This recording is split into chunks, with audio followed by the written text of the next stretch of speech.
Introduce the stream. You're live.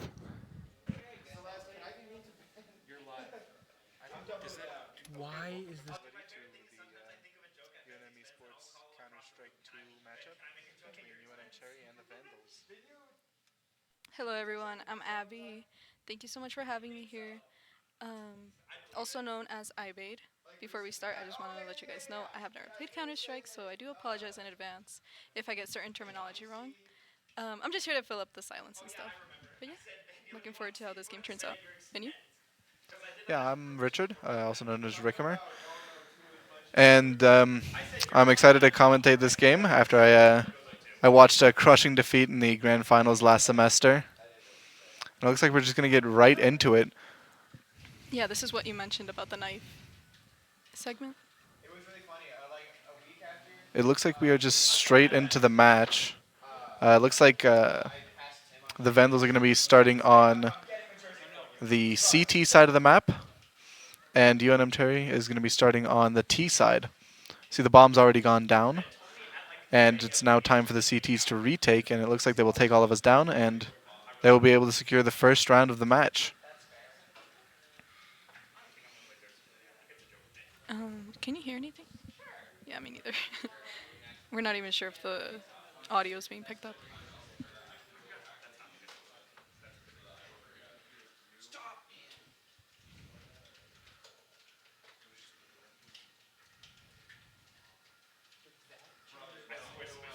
And like I said before, we're just gonna be like what the conversation that we just had, like just kind of repeats. Is that okay? Yeah. Yeah. So, um, okay. So if I'm not wrong, 5v5. It's terrorists versus counter-terrorists. Yeah, and we are on the terrorist side right now. Okay. So you see, the blue team is the counter-terrorist, the like yellow team, those are the terrorists. Okay. So you see, we're going to be pushing through mid through this smoke, and we are going to, that flash is going to allow us to get two, and now we have all of mid control. Okay. So what's the indicator? Okay, got it. What's the indicator that like they're the terrorists or the counter-terrorists? Yeah, just the color scheme. You see all Oh, of okay, so the, it's definitive, like oranges. yeah. What was it? Orange is terrorist, blue is counter-terrorist. Okay. You could also think of it like offense and defense. Oh, okay. Oh, yeah. So we're going up against 1v1 now. VANDALS. Do you know what Saber 2K is university going to they're smoke off from? the bomb. IRS there in Donut. He's going to spray through it, and he's going to get caught out. It's going to go 2-0 to the Vandals. Oh.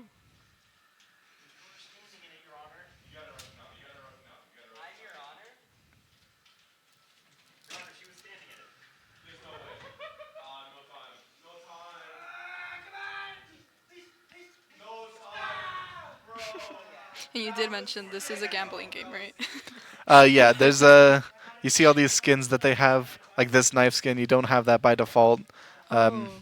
These are things you have to buy cases for, and you open those cases, and it's just kind of like a game of luck. So Gambling! Yippee! We do not condone gambling, guys. Please.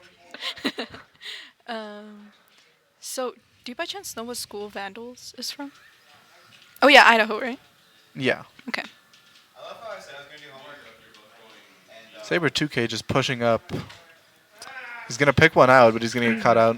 1-for-1 trade, but and then another 1-for-1 happens on the other side of the map. So it's now a 3v3. And it's looking like UNM don't really know where they want to go. The bomb's leaning more towards A site, and IRS is going to back up through spawn.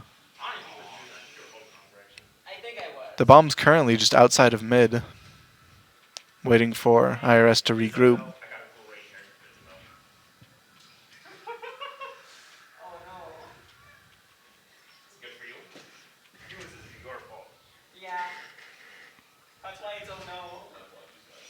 Peek mid, and he gets caught out.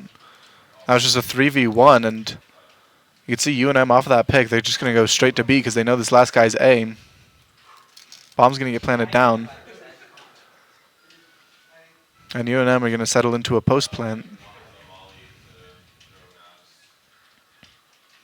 Lalu here might just save.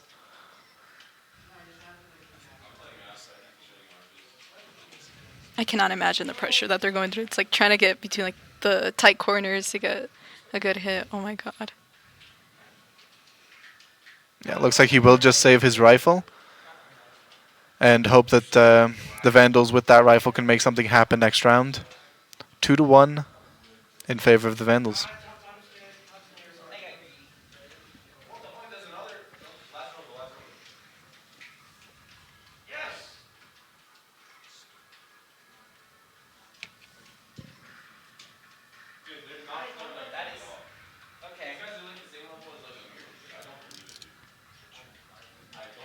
Okay. And don't hesitate to like point out obvious stuff. Like I am honestly kind of lost. So it like reset. Yeah, so after every round, it's just a new round. Oh, okay. And you see right now, none of them are moving. That's because they're in the buy phase, where they get to buy their rifles before they start moving. Oh, okay. And then how many rounds are there? It's first to 13 rounds. Oh, okay.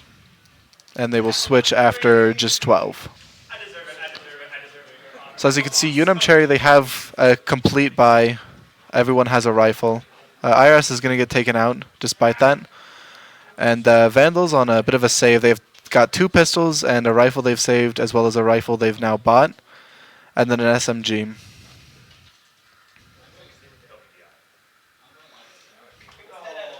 See on the map, there's some stuff happening there in Cave. 1-for-1 trade goes out. And it is a 3v3, but UNM has all of mid, and so the Vandals in response are going to take A main. And they're going to get all the way up there, and it looks like Loafcat here is going to start flanking mid.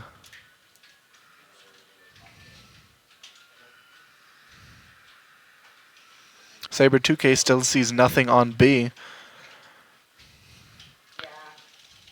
The execute on the A side is about to begin from Donut for UNM Cherry.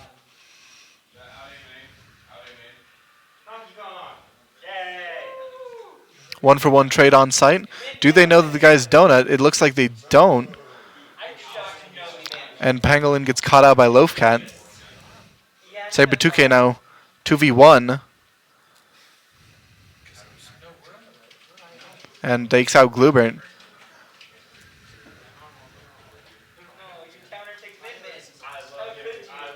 3-1 Vandals now.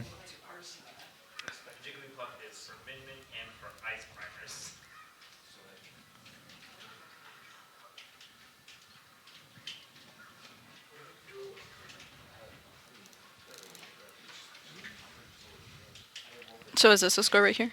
Yeah. 3-1. Okay. And this is the loadouts. Okay. So you can actually see the opponent's weapons? Mm-hmm. Oh. Well, they can't, but we can as Oh. spectators. Okay. In the game, you just kind of have to guess based on what you know. So it's just like overlay like information just for us? then? Yeah. Okay, okay. That makes sense now because I was like, this is like very useful information. Do we stand? The terrorists are going to take a timeout. I saw him raise his hand. We do have 4 of those before each round. And then for this round, it looks like it's going to be full buys by both sides. Okay. Oh, I'm like seeing the different like skins or like whatever the gear that they have on. Mm-hmm. Okay. So The only exception to the full buys, it looks like, is Glubert there with an SMG.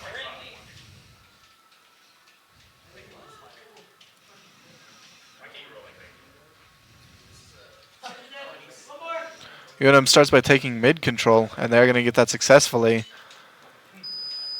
But the Vandals know it, as they have pushed up a good little bit in B, but it looks like they're starting to back up. Except one member has gone all the way into B main. The bomb's just sitting mid, waiting for someone of Vandals to peek out and die. Dubert, you see, he's up close because he has the SMG, and he does not want to get caught out. Engagement there is not going to be taken. Saber 2K is just going to back up. And it looks like the members of UNM are planning on hitting A. See the bomb going into Donut and Yippee lurking A main. Smoke's going to go out on A to prevent the push, but it does allow UNM to peek out. It looks like they may just be waiting for IRS to regroup.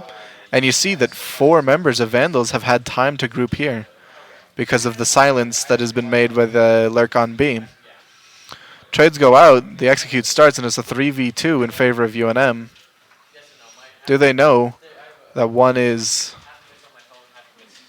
Cave? They do. Catches him out. And it's a 3v1. Dubert in an unexpected position. Spawn. Catches him out. And now UNM knows exactly where he is. He will just back up off of that, and it looks like it's going to be a save. 3-2 in favor of Vandals now. But UNM getting another round and keeping 3 rifles while they do it.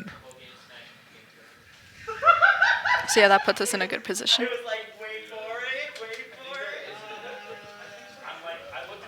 Clippert.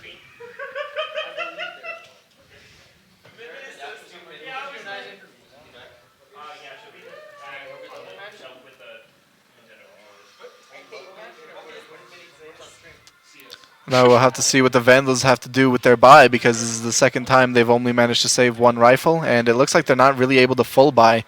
So the question is, do they force whatever guns they can, or if they try to save? And it looks like they will go ahead and force SMGs and pistols with their 1 hero rifle and see if anything can be made of that. UNM starts out near A main with 1 lurk B.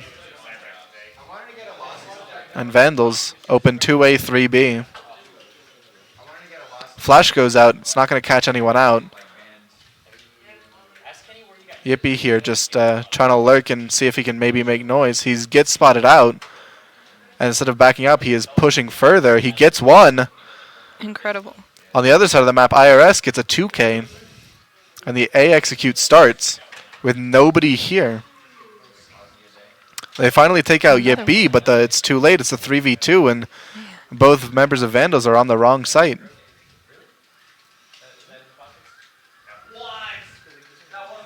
They're going to push up into spawn, and it looks like they may be going for a flank play, assuming that is they don't want to save again. A lot of members of their team are fairly broke, so they won't be able to keep eyeing like this. And it looks like they will settle in for a save to keep those rifles on. 3-3, and UNM ties up the score.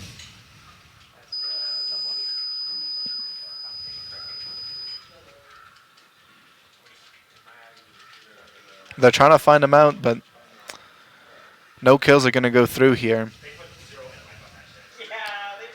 And as you can see, UNM, they have a lot of money now for winning those 2 rounds in a row while saving 3 rifles both times. And on the other side, the Vandals just cannot afford to buy because they decided to force last round.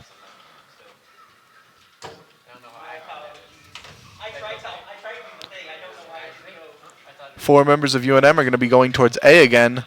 And it looks like the Vandals are pushing out mid. 2 of them. It's a 1-2-2. And they're going to keep pushing up, in fact. See, 1 player's in the smoke mid. It's looking like he's going to peek out. Dubert's going to make contact, and he's going to take him down. And now they know that they have full mid control. Another kill goes off. 1-for-1 trade on the other side of the map. Ice gets taken out with a pistol, but gets traded. 3v2, 2v2 now. 2 players go down from Donut. There's now Dubert just left in a 1v2. He knows where 1 is. Probably doesn't know the others there as well.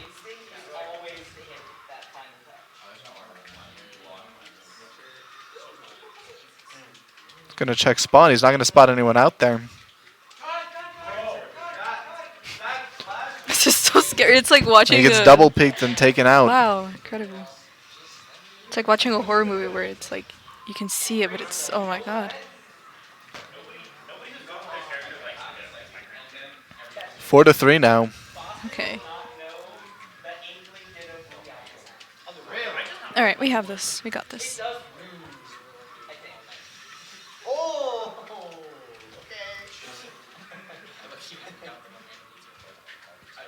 And both teams are going to have pretty much a full buy here.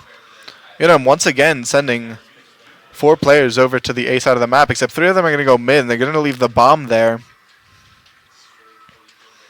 While IRS lurks B this time. And they 3 up and 3 get taken down in mid there. And the bomb is rotated towards B, but 2v5 is a tough battle to win.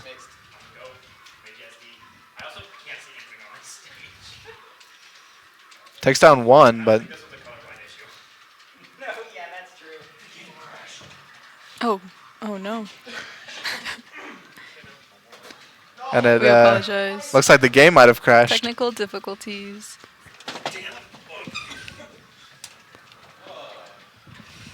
Hello, everyone. Well, it seems we were not doing so good before the game happened to crash. And what do you think of Counter-Strike so far? It's pretty cool, right? Honestly, yeah, no, it's as I thought. I was thinking that this was a like run-of-the-mill pointer game, like pointer shooter game. And yeah, no, there's a lot of like little things about it that Yeah, honestly seem very intriguing. A lot of little details and a lot of strategy that goes into the game. Yeah, I can't imagine like the frustration of like either having really good luck or having like really bad luck. Like, have you ever? Because you said that you played this game before. I have played this game for a little bit, yeah. Have you ever had like a cool moment where it's like you're and we're right back. That's how the game's back. As you were saying, yeah, I've definitely had my fair share of clips. Where it's like you were guaranteed to lose, but then you got really lucky. Have you had an experience like that? Yeah, or just like a really nice clutch moment. Yeah, certainly. And this round, it looks like the bomb's going to get planted on the B side, but UNM Cherry now left in a 4v1. Just have a pistol. One guy's low, but Smoke's going to go down, and he's going to get caught out. Now 6-3 in favor of the Vandals.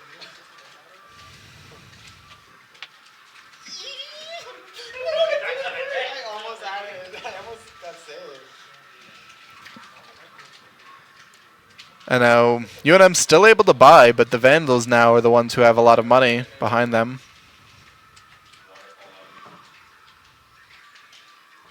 And let's see how they adapt. Because these last couple of rounds, it's just been, they've been getting caught out, and a lot of them have been taking bad duels and getting punished for it. They're all 5 rushing B now. Smoke's going to go out, and I mean, there's 3 players here. 1-for-1, 2-for-2 trade, and now 3-for-3 trade. It's 2v2 now. One's already in cave, and the other's rotating fast. The bomb is going to get planted, but Dubert here pretty low. Yippie's going to get into elbow there. Now Dubert's going to go elbow. He's going to get caught out. 1-for-1 trade. They know where each other is. Yippie now sneaking around. Oh, he might. He might catch player off. He does spot him. Oh.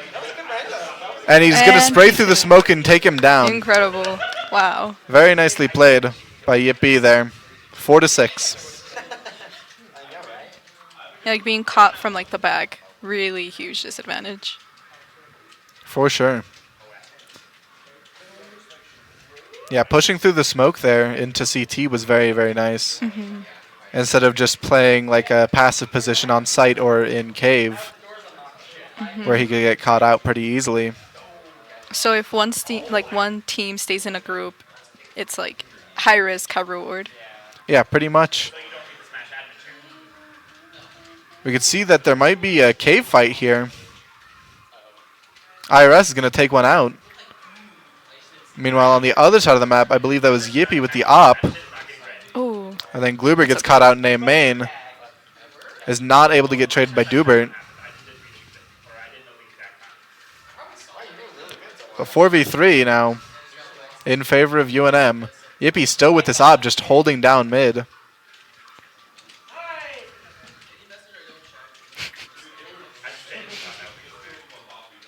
And it looks like UNM Cherry wanting to hit B, and Vandals are not expecting it. You can see they're rotating off of B, in fact. Does not spot one out, and the Vandals have regrouped top mid, while UNM Cherry sneaks on the site. completely unnoticed. And they are going to run down mid, but the bomb's going to quickly get planted. And the Vandals now know it. They're coming back. Pangolin playing this elbow position. And a lot of UNM's going to be playing on site. Yippee still with the op. They smoke off elbow, and Yippie's going to just hold down CT. IRS got cave, but nobody's really watching flank. But that doesn't matter because the Vandals are just going to back up and save.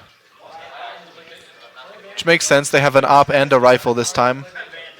The op, of course, being the most expensive gun you can buy. Or one of them, anyway. Oh no.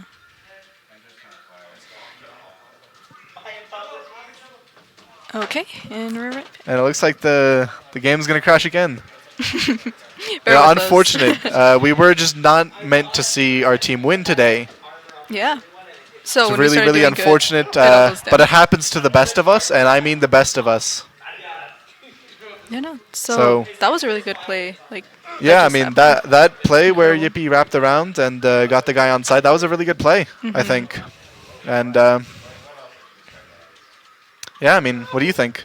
I think what I'm realizing now is that it's heavy on memory too, where it's like you have to have cues on like where someone is and like Yeah. potentially remembering like even like a long time ago like where someone was, and it's like Yeah, that's yeah, definitely that's a big very part of it, nerve-wracking. and that's what makes it a team game at the end of the day. I mean, this communication between you and your teammates that Yeah, helps that's you huge. determine that information.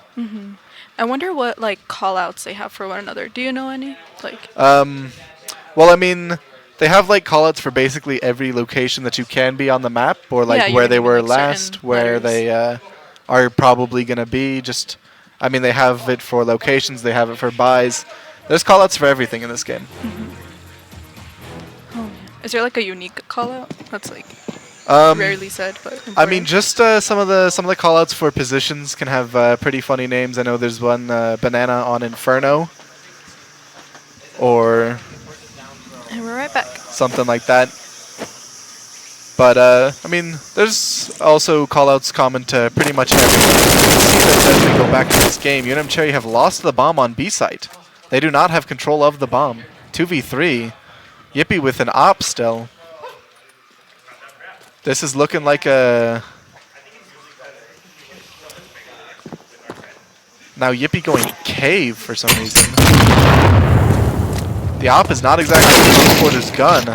That smoke is impressive, and Yippiee's going to be taken out in the final round of the half.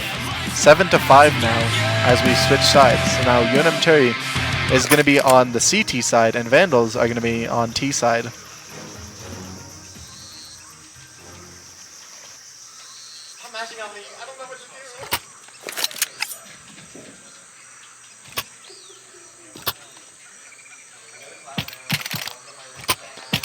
Now this is a very crucial round for UNM here. They're down 7-5, and the pistol round can decide who wins the round after that. Whoever wins here will be able to buy up next round and have a massive advantage. The Vandals are going to take mid control while also leaving the bomb and a few lurkers B. They're going to make noise in Donut. And Iris is going to take one down while the other two push onto B, which is actually our stacked site. One gets taken down. Both get taken down, in fact. And UNM Cherry now know exactly where the bomb is. They have it main. Take down 4. 1-for-1 trade in cave there. And in a matter of seconds, the Vandals just get completely dismantled in their split. Yippie's going to get taken out back towards mid, though. Now it's a 3v1. Takes out another one. 2v1 now.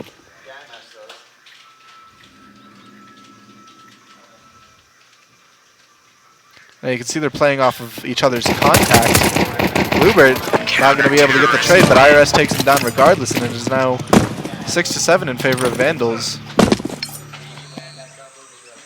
UNM Cherry win their pistol round, and so now they're going to get the buy. Now it's a very common strategy to see a force buy in response to this, but we will see if the Vandals choose to do that. Either way, they're at a disadvantage for this round because of worse gear.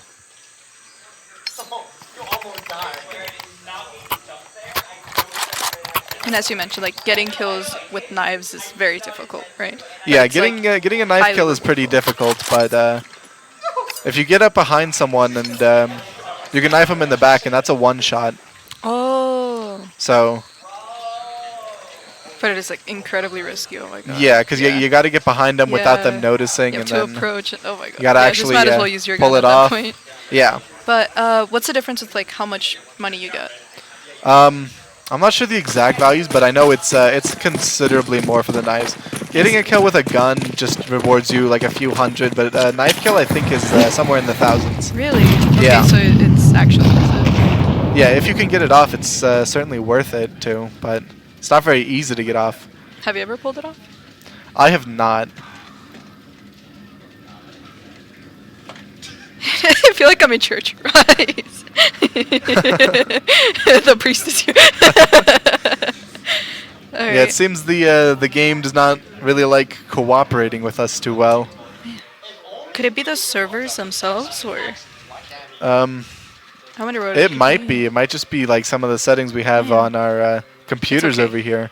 We got this. We're We just don't not give able up. to handle it or something. But yeah, 6-7 going into our bye round. It's not too bad typically. I think we'll be able to tie it up and make it 7-7. And in general, CT sides tends to be a bit easier. So even a 5-7 score on RT side is not too bad. Okay, and we're back. And we did win that round. It is now 7-7. So we're at a tie right now. So And on the first buy round of this half, it looks like UNM taking mid control. And Vandals trying to fight back for it, but they are not getting anywhere with that. Oh man. Now 3v1 in favor of UNM. Dubert is going to catch up the last man. He's going to take him down. 8-7 now. UNM taking the lead.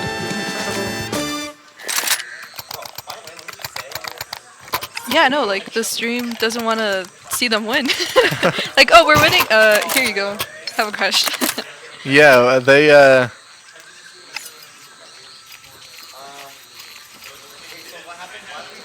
So, okay, good thing it's like it's not the actual players having technical difficulties. yeah, The game is that's still- certainly good. None of our players have been disconnected from the game, as far as I'm aware. In that case, what would happen is the game would do a technical timeout for about 2 minutes to allow them to reconnect Oh, before the game would just continue without them. I see. But Yeah, that must really suck because this type of game and is the like, Vandals are going to push out on the B side under a cloud of smokes.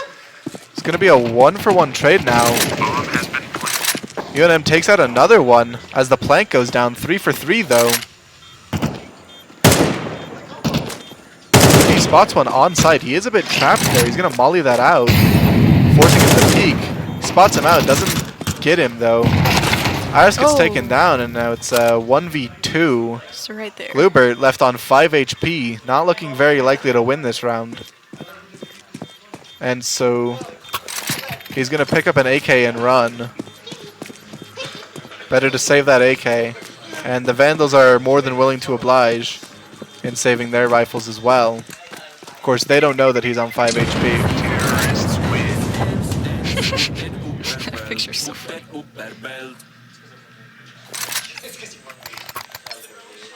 Now 8-8 here. And UNM's going to be able to afford an op, it seems. And a few rifles. And the Vandals just have a clean full buy. Let's see if Yippee can make anything happen with that op, though. The op is also a very powerful gun. It's also a one-tap to the body or the head.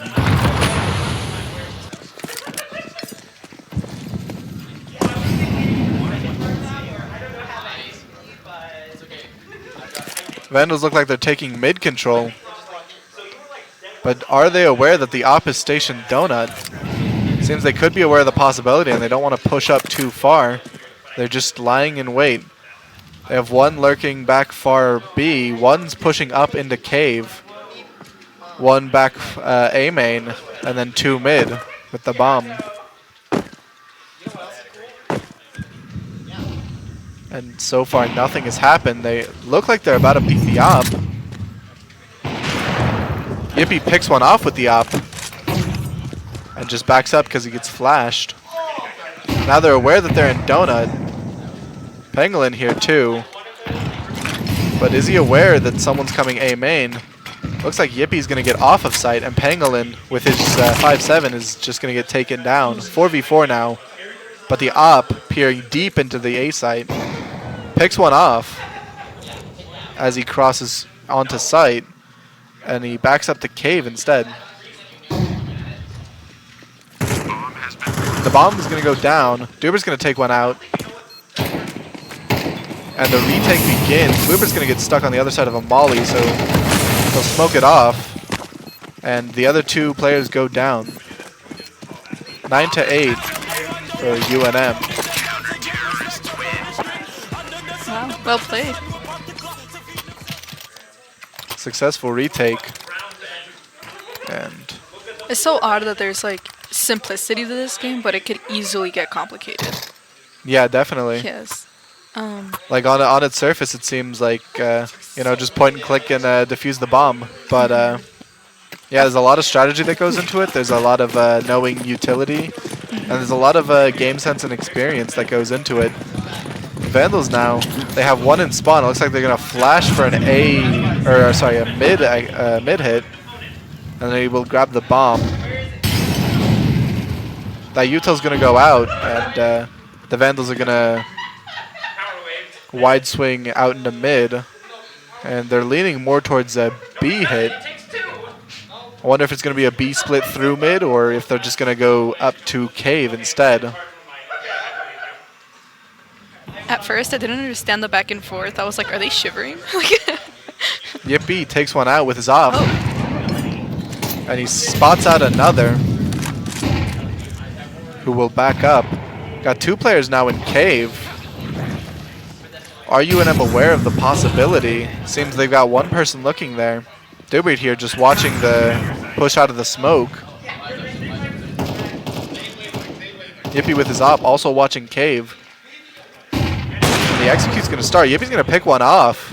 Very nice shot with the op. Dubert's going to get the one coming out A main. And now everyone's just coming through cave. They're going to take out the op. But this crossfire may just be too much for them. It's not. They dismantle it with relative ease. 1v1 now, and Pangolin takes out the last one, 10-8. wow, incredible. Must feel so good, like, to be the last one standing. What do you think? Like, after, like, especially, like, really intense games, and then, like, being one of, like, the last ones to take out the opponent team. Yeah, I mean, in a situation like that, it's also pretty stressful, though. I mean, we had like a pretty massive advantage, and then it became a 1v1 in the end. That's never something you really want to see Oh, yeah, you're when right. you go up like 4v2, 4v1 early in the match. But definitely happens. And Vandals now this round, they're going to be just slow walking up B, but they do have all of them there. Pangolin, however, is going to be pretty far up A main. And this may cause a rotate to either mid or B, which would be pretty bad for the Vandals. Though the execute starts, the op and the A main lurk have not moved. 2-for-1 trade in favor of the Vandals. 2-for-2 now, and the bomb's going to get planted. Ira's going out there. Man. It's taken out. 3v2 now. Yippee with his op, and Pangolin coming in from behind. Pangolin spots one out, takes him down. 2v2 now. The op's going to get spotted out. He's left down to 3 HP. He picks one off, though, with the op. And now they know the last is cave. Pangolin's going to get it, take him down. Some very nice coordination there by UNM. And the op staying alive and picking one more off was extremely good value.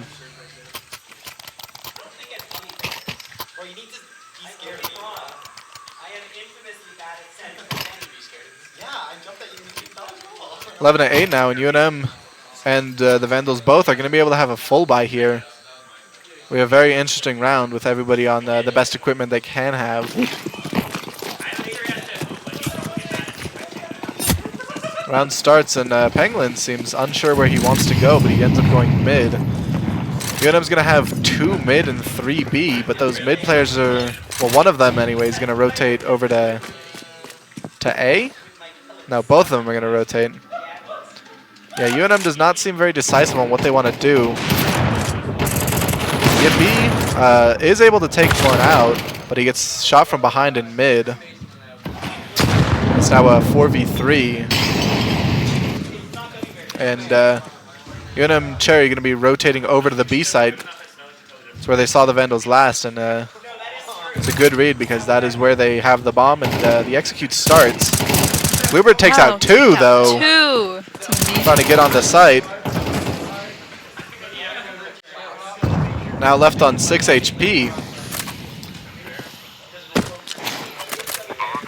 3v2 now, though. UNM completely smoked off the site. Molly comes through. Another woman does too as well, but it gets caught in smoke. 1-for-1 trade now, and IRS takes out the last, making it 12-8 now.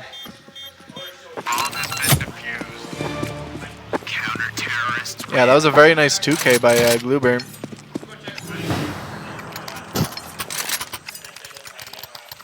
Perhaps one of his first. And now it is the last round of the half. If UNM Cherry, or not last round of the half, but it could be the last round of the game. Players are going to take a tech timeout. It seems one of their players disconnected. Yeah, if UNM Cherry win this round, it'll be 1-0 going into the next map.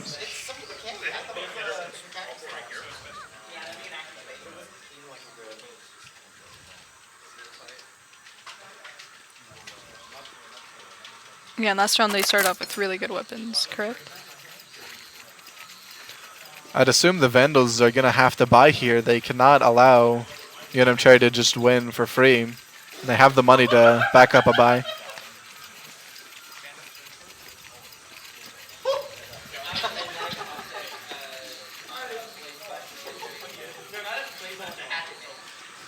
So, how do you think that turned out?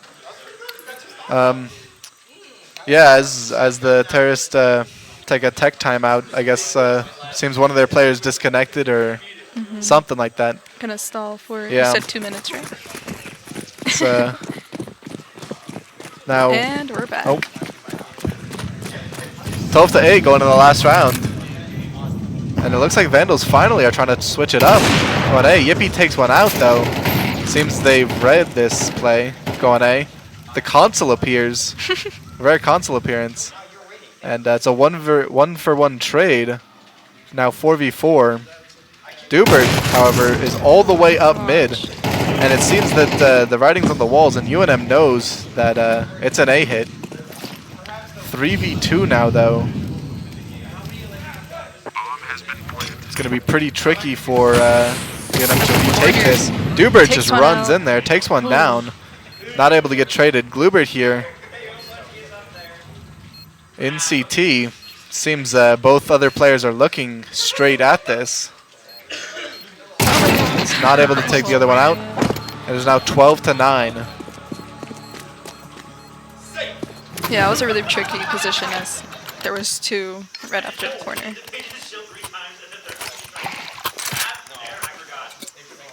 Another full buy round is going to come out. I mean, winning that many rounds in a row has definitely given us a big economy boost. So, makes sense. But now Vandals know that the A site has been relatively weak for most of this half.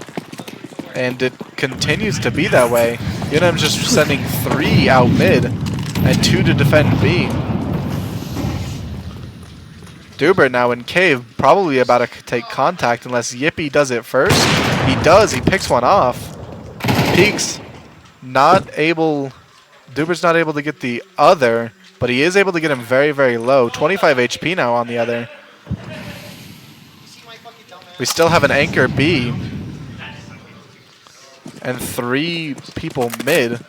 Just complete mid control. And Vandals walk out on the site. Bluebird gets another low, not able to finish him off. IRS finishes that kill. 3v3 now in a post-plant situation. IRS spots one out in Cave. Takes him out, he's very low now. 39 HP, 2v2. Yippee with his op still. Flash comes out, gets IRS, but no one peeks off of it. Tries to smoke it off, is able to kill one through the smoke. And then know the last is main somewhere, spots him out and is able to take him out. That's going to be the end of the game. UNM Cherry goes up 1-0, the first map of the match.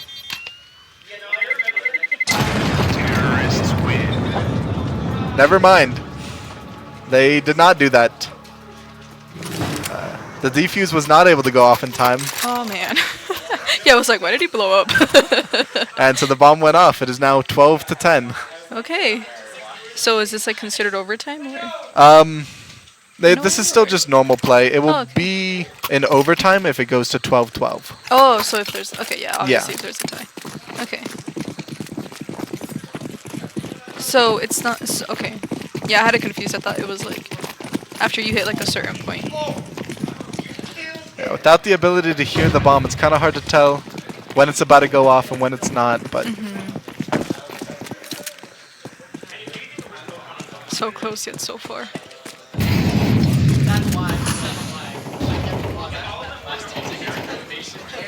the Vandals are just gonna hit B side again. Seems they really love hitting the site. Bomb's gonna go down, but UNM Cherry really they're stacked up. One gets taken out by a high explosive. Yippee just runs out of the smoke and takes down the planter. The bomb has gone down though. The Vandals just cleanly sweep. Saber 2K with a 3K.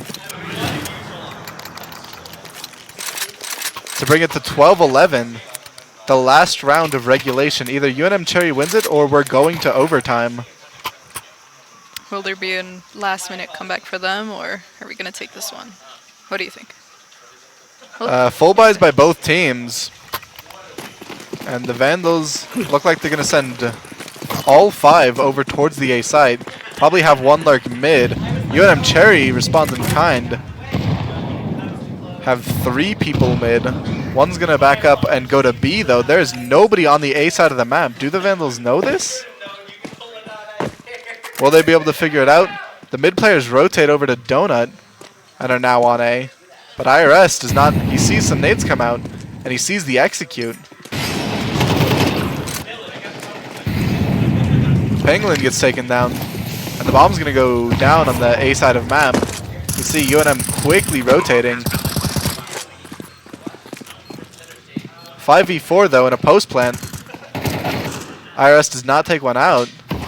5v3 now, 5v2. Saber 2K gets 2. Cooper peeks out, not able to get a kill. He finishes it off on Lovecat. Now you can see all 4 players just looking at him there. And it is going to be 12-12. We are going to overtime. Oh man. And so UNM Cherry, they are still going to be on CT side, and now it's first to 4 wins. 4 round wins is going to take it.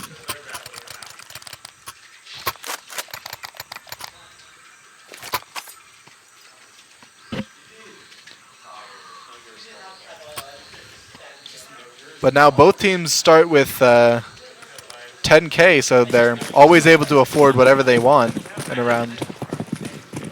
So last round they're like spoiled with a bunch of money.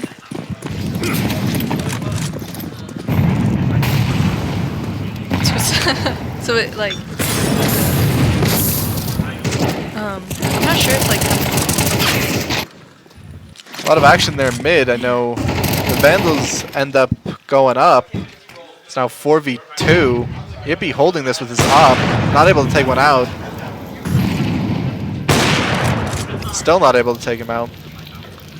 The Vandals have just taken mid, but the Bombs now has to rotate over towards A. It initially started on the B side of the map, but the Vandals were just able to take all of mid control, and that allowed them to just go A instead. The bomb's now made it to the other side of the map, and it's going to get planted.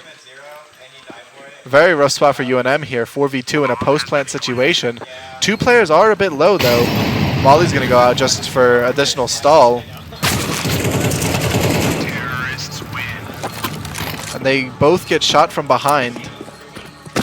The lurk by Saber 2K in mid is able to take out the rest of our team. Now 13-12, Vandals have retaken the lead here in overtime.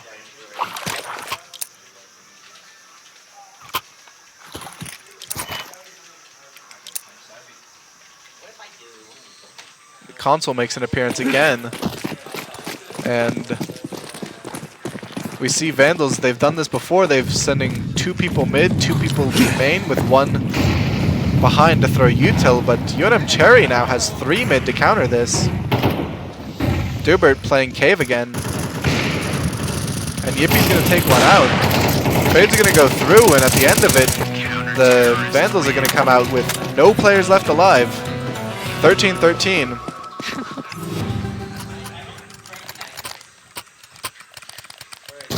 And we go to the next round. Yeah, it was just an all-out brawl in mid there, and UNM came out on top.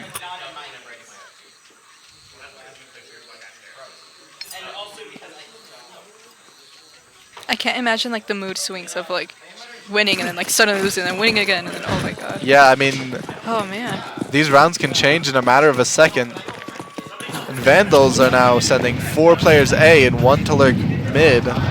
Except UNM Cherry now has 2 A main. Will they expect this? 1-for-1 trade. Pangolin, however, gets flashed out and gets taken down. Vandals now up 4-3. IRS is able to take out 1 by pushing through to site. And now it's a 3v2, but the bomb's going to get planted. The bomb was actually dropped in A main, so UNM has a little bit of time to catch up still. But Gluebird now extremely worried about that lurk. You can see what impact it had on him the other round when they both died from the mid lurk. And now it's a 3v1. The bomb planted. And he is taken out by the op in A main. 14-13 now. Regardless, that was very well played. Like back and forth. These teams are very skilled. Man.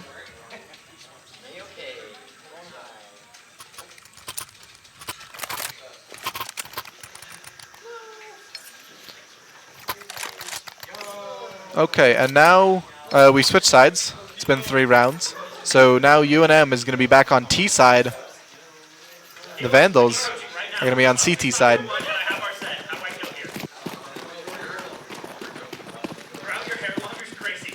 And they're going to be sending 1 A main, 1 mid, and 3 B main. And the Vandals are going to have a relatively even split with 3 B and 2 leaning A. The noise that UNM's making might cause 1 to rotate early. Yippie picks off 1 with an op. Wallbang shot. Very nice early pick to get. Putting UNM in an early 5v4 lead. And it looks like UNM wants to take mid control. See, there's 3 leaning towards there, with 1 lurking cave and 1 on B main. There's 2 in cave, though.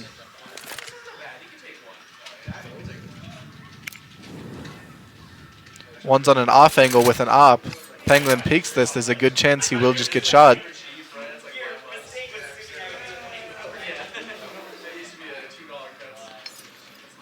It looks like they are grouping up B main for the B execute. But everything's been pretty quiet after that first kill. UNM has done a good job on not letting the enemy know where they are. The op's going to pick 1 off in main, but he is going to get traded. 2-for-1 trade now. And that gets traded as well. Duber now on 13 HP, but it is a 3v2. The bomb's going to go down. And 2 players of UNM are going to be pushing elbow. Takes 1 out. And the spray onto Lalu Lalu by Gluebert is going to take out the other one. 14-14. UNM ties it up again. Oh my god.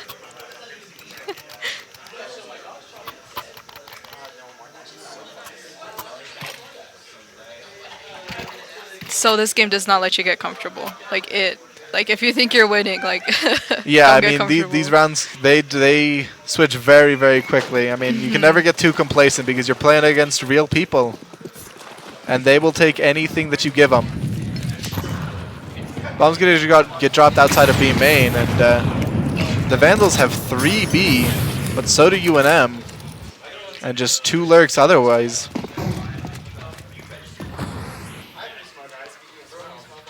Yippee may have spotted one out there. I'm not too sure. But the op of Vandals is nowhere near the B site.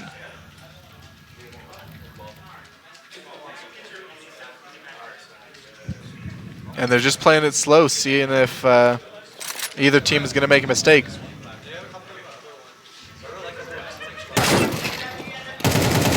Oh. Audi gets 2 in cave there. Left on 11 HP, but 5v3 is a pretty crushing lead.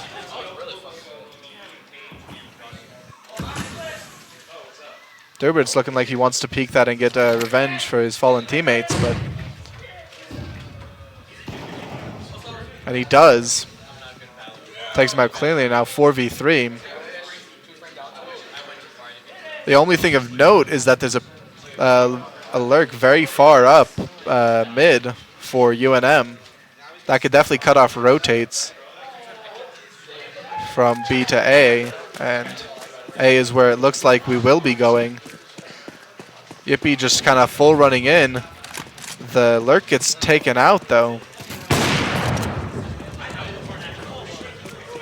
Yippee just runs it down with his pistol, takes out one, gets traded. Ooh. Dubert now knows there's one on site. And the time runs out. The Vandals win the round. 15 to 14 now.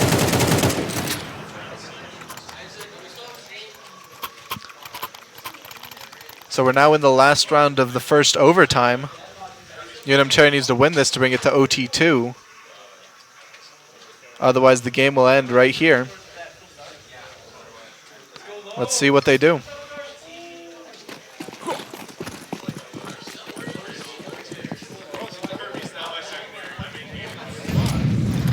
UNM Cherry starts with 4 towards A main and mid, with 1 lurking far back on B main. I'm gonna take mid control and try not to give too much info on where they're going. And where they're going is B. It's Vandal's weak site, and 3 are gonna snake up through cave, while the other 2 just waiting for them to be able to make contact main. You can see 1 got boosted up onto the box, and the execute's going to begin. Iris throws a molly, forcing 1 out of cave.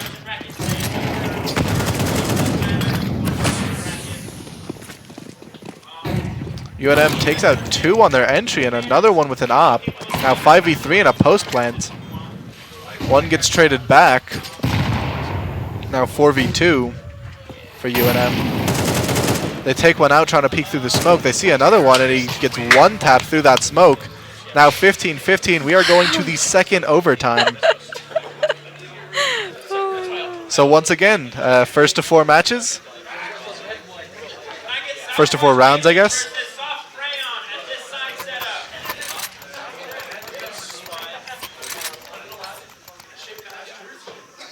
So how many overtimes can there be? Like, There could be as many as as many until the server shuts down. Yeah, until we have another crash.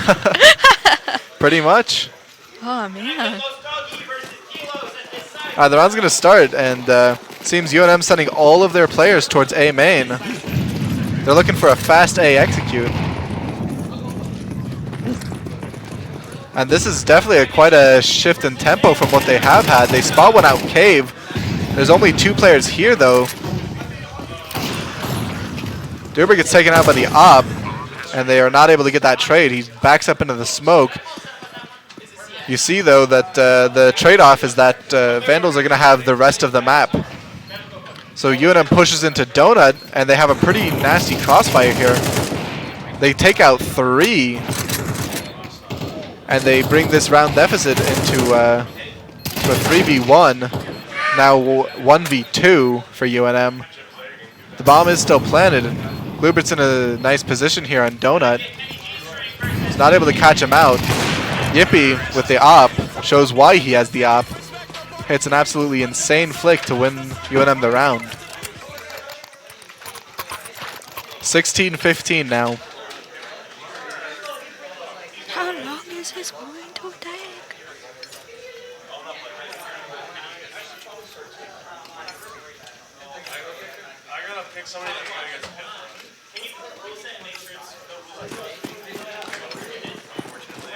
All right, the second round of the second overtime.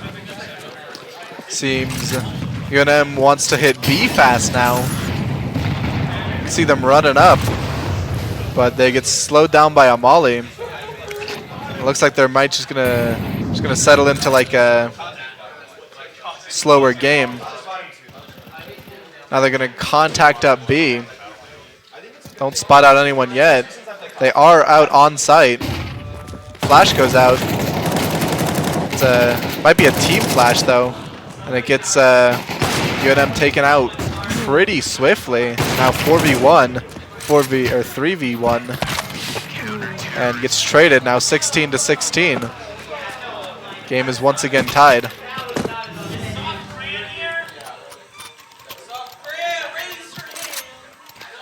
Yeah, there may have been a bit of a miscommunication. I'm not sure who exactly threw that flash, but I do believe that it was their entry flash.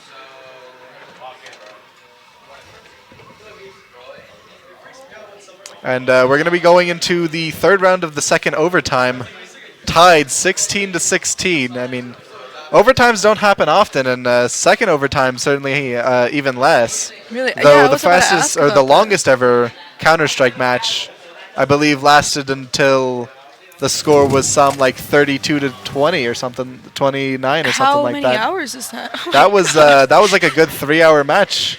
Oh You could my- play an entire I think I'd forfeit the game. I'd be like, I'm done. five map game And in we're that back. amount of time. But we return to see that not much has happened. It's still 5v5. 1-for-1 trade on opposite sides of the map, though. Now 4v4, and UNM looking like they're going to lean towards B. They have pretty much all of mid, even if they don't try to do anything with that space.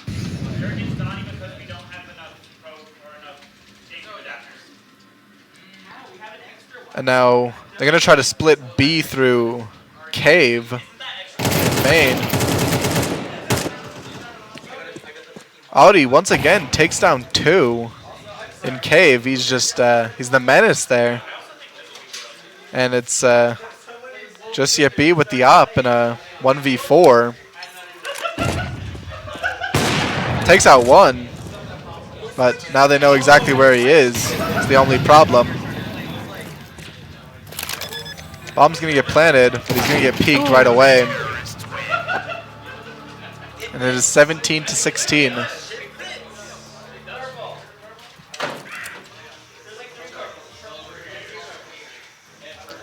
Now we swap sides again. So UNM's going to be on CT, and Vandal's going to be on T side. Is there a timer for like each like piece of the round, like, or is it like until the other team is dead? Until one or the other team is dead? Is like a timer for the rounds? Yeah. Yeah, there's a round timer. So the terrorists do have to make something happen before the timer goes off. They have to plant the bomb before then, or they will lose the round. Oh, okay. Yeah, because I thought that it was okay. Yeah, I had it backwards. I believe that. Yeah. The terrorists are on a time the limit until they counter-terrorists. plant the bomb, in which case it switches and okay. the counter-terrorists have to defuse it before it goes off. Right. Yippee not able to get the kill there. Does after re-peeking. And it is just a slaughter over on the B side. Trades go through, and it's 3v2 in favor of UNM. But the bomb's in UNM or Vandal's hands. But they're slowly being collapsed in on by all sides. 2v2 now. They might try to go to A off of that pick. And it looks like they will. You see Pangolin knows So he's also on his way. The bomb's going to get planted on the other side of the map. This is a dangerous position in spawn here.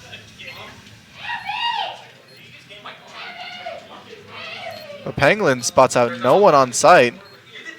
Dubert going to go meet up with him in Donut. Pangolin's now out. He's going to smoke it off. And he's just going to go for the defuse. He gets naded out. The nade removes like all the smoke particles, and Vandals are going to take him out. 18-16.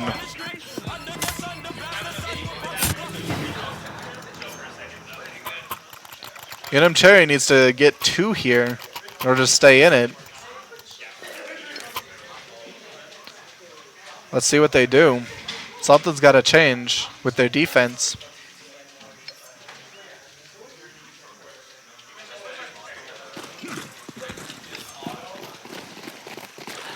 The Vandals are going towards the A site. UNM Cherry have 2 there. Now Molly might stop some early aggression. And they take out Pangolin in A main. No trades come through on that. Yippee gets 1 in A main as well. There's a fight going to be going down in Donut, and UNM's going to come out on top of that. IRS spots out 2 on site. That is the last 2 members of Vandals, so the other members are rotating quickly. IRS gets taken out. It's now a 2v2. Bomb's going to go down on A site. Does Glooper know that there could be one in cave here? Does now that there's a grenade thrown through there. Both players of Vandals have been tagged slightly. One's on only 17 HP. Takes down 1, gets traded. Dubert gets caught out in the open running, and Vandals are going to take map 1.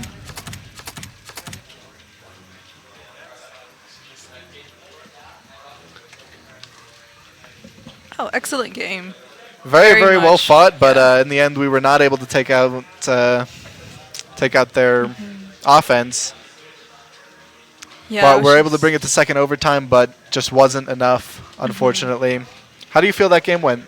I think it went well. Like, these teams are clearly very skilled, and it's like we can see clearly that it was just, we went into overtime. How many times? Yeah, that was the second overtime. Second overtime. So yeah, you could see like that the So, skills are like right there. Very It's- neck and yeah. neck the whole time. But, I mean, we just had a couple of misplays. I mean, I know Dubert and Glubert got caught out there in cave by Audi a few too many times, both getting taken down, and that just cost us a couple of rounds. And then I know Glubert had a pretty good lurk in mid at one point, but he was not able to make anything of it. Just died, and that really that definitely didn't help our winning chances in that game. And I mean, I think we just could have had overall like a better offense and a better defense. Oh yeah, for sure. I think the dynamic that they have with one another. I wish I had like the specific names like well known because you know them personally, correct? I know a few of them, but I'm mostly just looking at the names in game. So. Yeah. So it's like it's really cool to see like how they communicate with one another, but without even seeing it or even hearing it. Without hearing it, but just seeing it. How like how they make the choice to like disperse or group up. Like to me, that's very interesting, and like seeing the other team stuck to that, like teaming up and like staying in a group, and this our team decided to like. Yeah, just like the overall team cohesion. Yeah, it's difficult to say. It's like, just what's we've been better. like we're all stretched out and they're all grouped up, and that tends to be the strategy. Yeah, it's difficult to like know which one is better than the other. Like, what do you think? What's your opinion? Like to group up or to disperse? I think that in general, grouping up is better. I mean, you know, there's strength in numbers. You can get trades off your teammates, but I think there's also value in just having like one lone lurk to just cut off rotates and just cause Absolutely. problems just somewhere else. I think that's always a good Like strategy. case by case, it depends. Like, Yeah. Yeah, for sure. Of course, you take whatever opportunities you're given, and if that causes you to just have one up mid and the rest just hit a site, then that's what you got to do.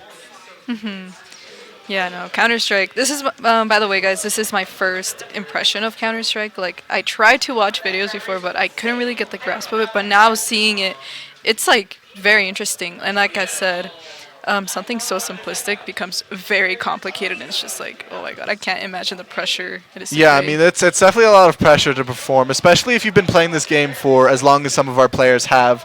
The pressure to perform can really get to you at times, and I think that showed not only here but also last semester in the grand finals.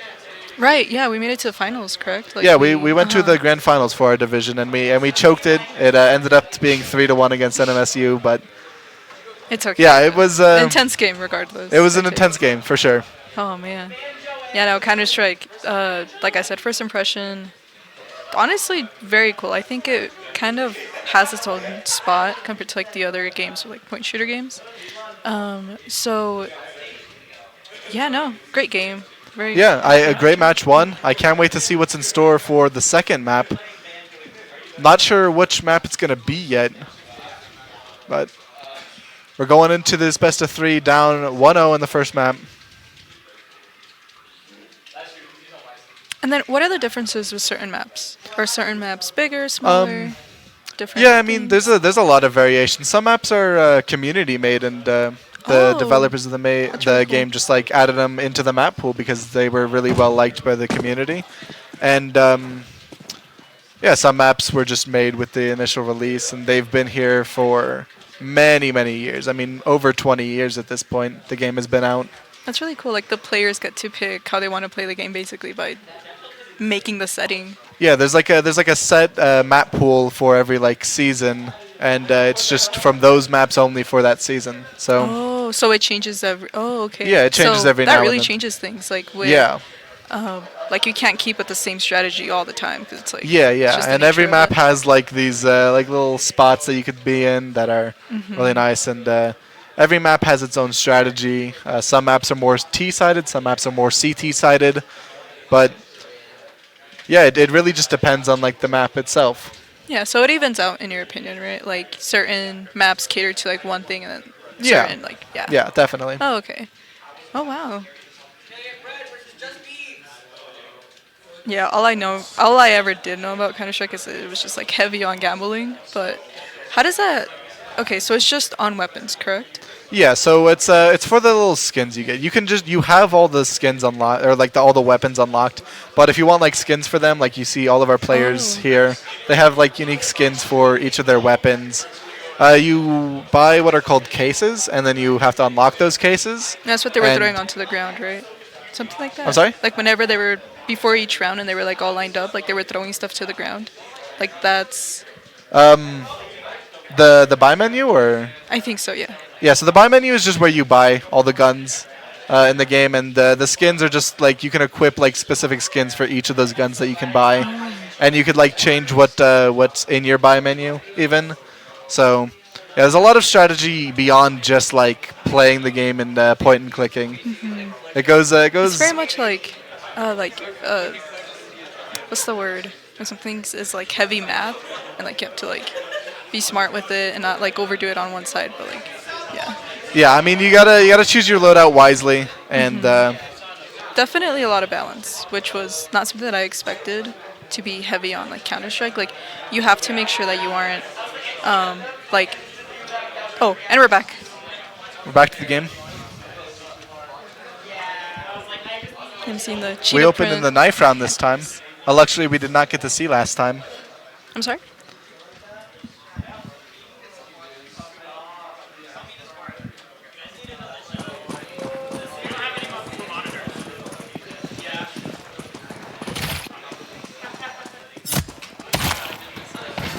So the next map is going to be Dust 2. A very old map. Let's see which side UNM chooses. They are, as expected, going to be choosing CT side. Like I said, it is better in general.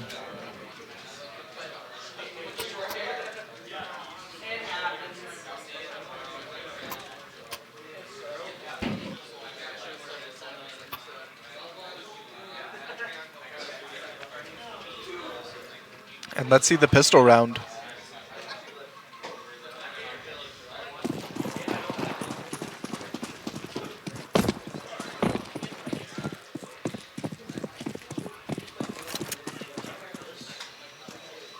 Vandals are going to start by going up A main, and UNM Cherry just has the one-person cat, it looks like. They hear nothing on B, though, and so they know it's probably an A hit. So rotates are going to be coming through. Vandals are going to get on the side. They're going to take one out. Almost get a second. They probably will get that one. IRS left on 3 HP. Bomb goes down. Saber 2K seems aware of the lurk. Takes out Yippee. Flank. IRS still trying to cause problems. Left on 3 HP. Dubert here. Completely whiffs an entire magazine. Left on 2 bullets now in a 2v1. Wow. Yeah, he's not able to hit any of his shots on the guy who had his knife out. Pulled his knife out probably because he needed to reload and that would have taken too long. But yeah, the Vandals are going to take the pistol round in very interesting fashion.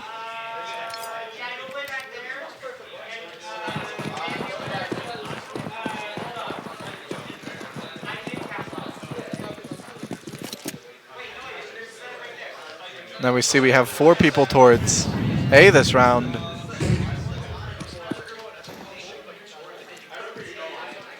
But the Vandals this time have pushed up all the way into mid. Yippee with just the scout.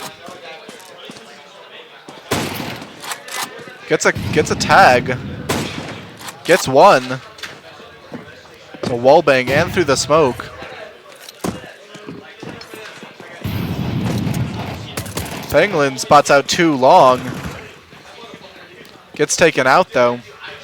And the guns are probably just going to be too much. Though there's very good damage being gotten here.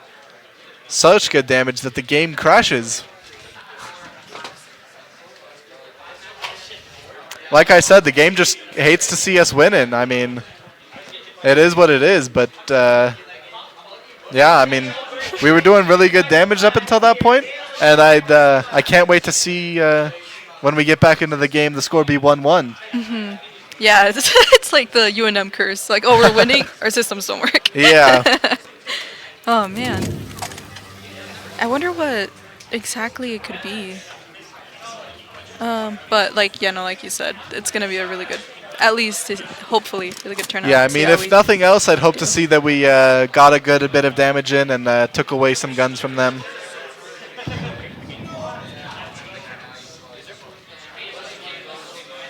And we're back. Ah, unfortunate. Score's now 2-0, but we are in a full buy now.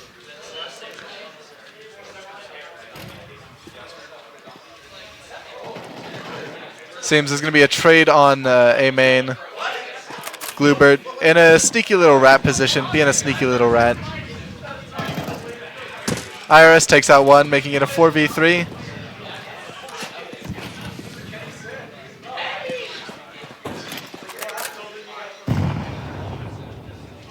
And the Vandals, they run up A long. The rotates are already here, though. The smoke's going to let them plant.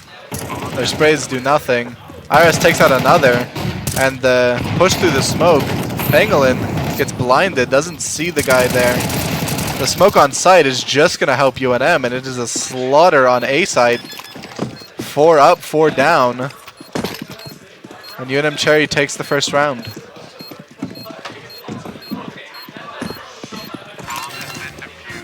Two to 1 now.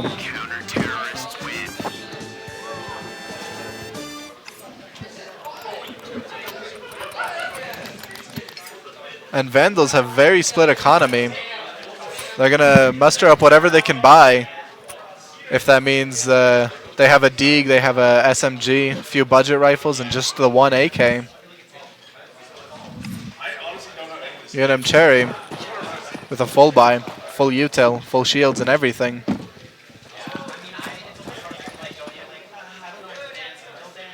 And you can see the Vandals are going to be pushing into tons over there on the B site.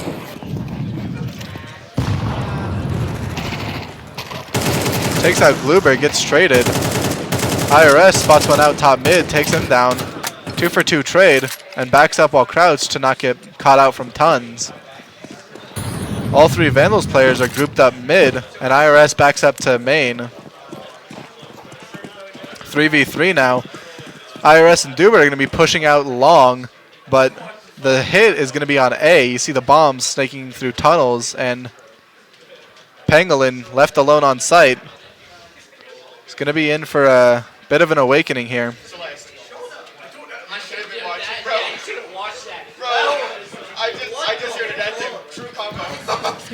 Pangolin gets caught out, he gets cleared, and it is now 3v2, and it looks like the UNM players are probably just going to save here.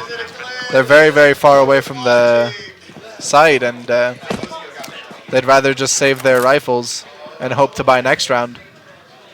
It's going to be 3-1.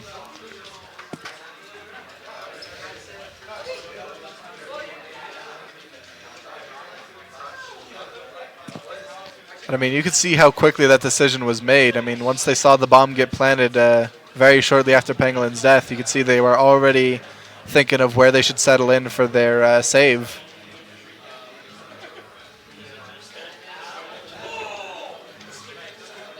Comes almost to second nature. 3-1 now in favor of the Vandals.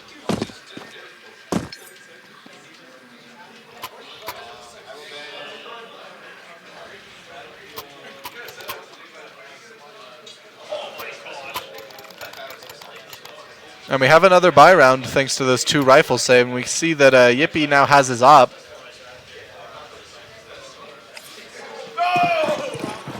Hopefully he can make something happen over here on the A site.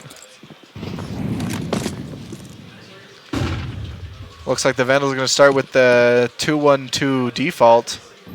With, both players who went B now going tons. And they just have a ton of mid presence.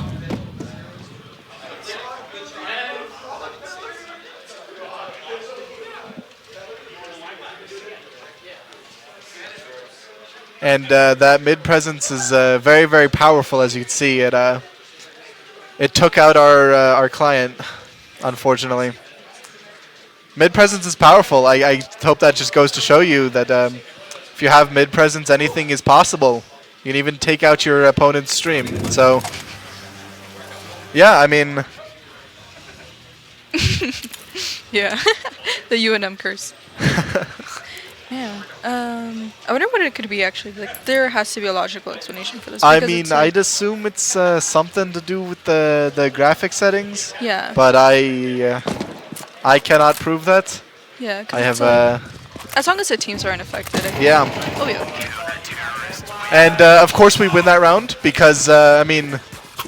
It just doesn't. We all saw the mid round there. You know how well we outplayed them in the mid round that we saw. And so it's only natural that we won that round. Now 2-3.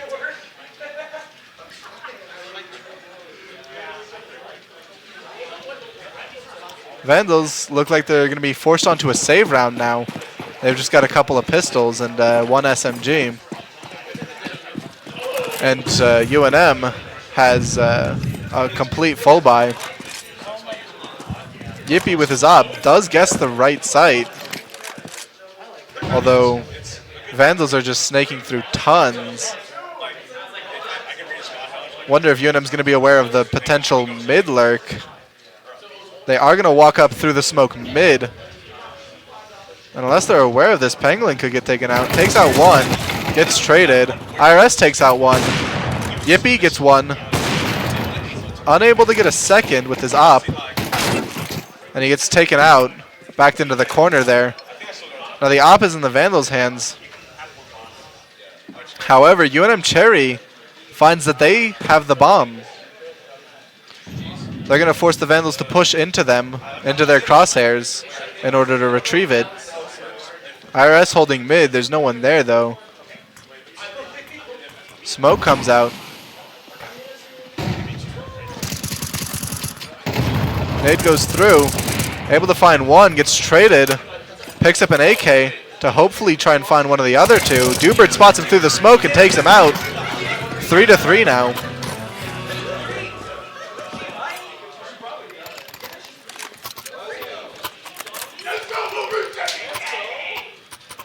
Yeah, the Vandals were able to get onto site, but they just didn't have the bomb.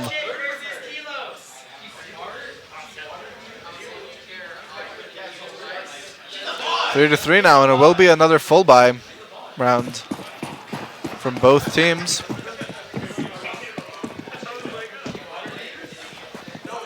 Dubert and IRS grouping up Cat here. Yippee finally aware of the tons play, picks off one with his op and then mollies it off. Very, very nice adaptation by UNM here. Is he going to be aware of the top mid player though? He is. He picks him off, and now Dubert picks one off. Tons picks off two. IRS gets that second one. Yippee goes down top mid, and they know exactly where he is. Pangolin walking on the B site, even though we know he's top mid. And the bomb is in Tons.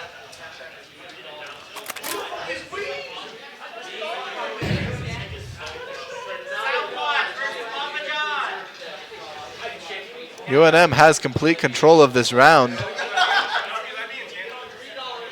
And the Vandals, left in a 4v1, have nothing they can really do about it.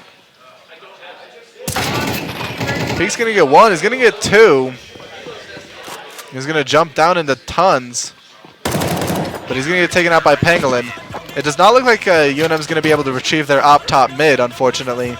So that's a pretty big loss. But we've got plenty of money, and we can always afford to rebuy one.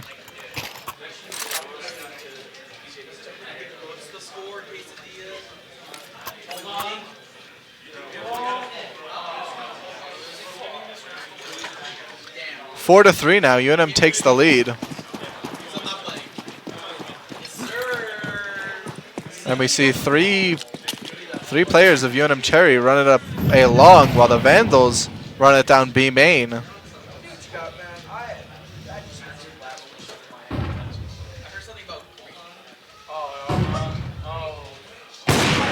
Yippee takes out one Cat, smokes it off, but the execute goes in. Pangolin gets two, wow. Iris gets another, and Iris gets the last. Incredible. Wow. Two insanely good 2Ks there to make it 5v3. What an absolute shutdown.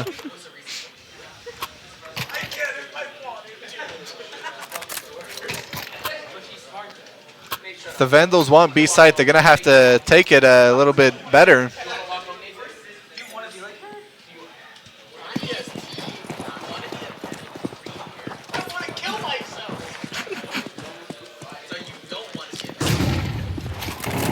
And now the Vandals are going to try to go A instead. It's going to be a brawl over there. UNM's just going to back up. One of them's going to get caught out on the way out, though. With a flash coming in from Vandals to bring about 5v4 early in the round. We see Pangolin's just anchoring B, and there's a lurk outside there. He may be able to catch them off. But Vandals have taken long, and Yippee, as a result, is going to push out mid. He's holding Tons. He does not get that kill, just barely misses his head. The crouch peek was very nice there. And Yippie's going to be brought down to 12 HP, but he's going to limp away with his life. Now going to re-peek B main with Pangolin, and Pangolin's going to push down. See if he can try to catch that Tons player off guard, and he may just be able to. They're not looking. Spots him out. Not able to get the kill quite yet. But the bomb goes down on the A side of the map. Pangolin does get that kill, picks up the AK. 4v2 now, though. Looks like they may just try to save. I mean, Yippee low with the op. Probably not something they want to give away in a 4v2 retake scenario. Score is going to be 5-4 in favor of UNM.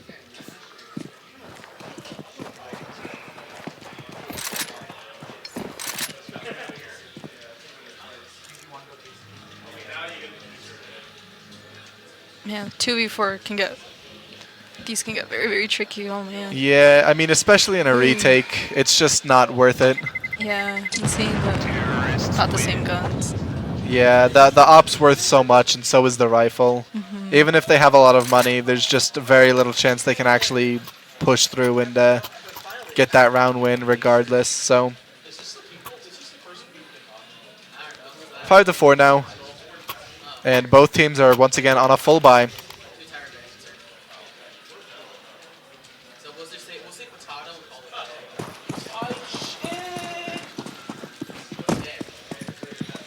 The Vandals do their classic 2-1-2 with the bomb leading towards A. And Pangolin, once again, just anchoring B. With Dubert and Glubert, power duo, running it down long. And they're going to get one into a pretty nice spot over there. But Vandals in return are going to have mid. Yippee whiffs his op shot. Backs up. And we see Vandals are sending 2 B main and probably going to have the other players go there as well. They might just have the bomb rotate because the bomb is still outside long on A. Of course, those 2 players could also just be a distraction for an incoming cat hit. But UNM have 2 players long. And yeah, the bomb will start to run down mid and go through tons over to B.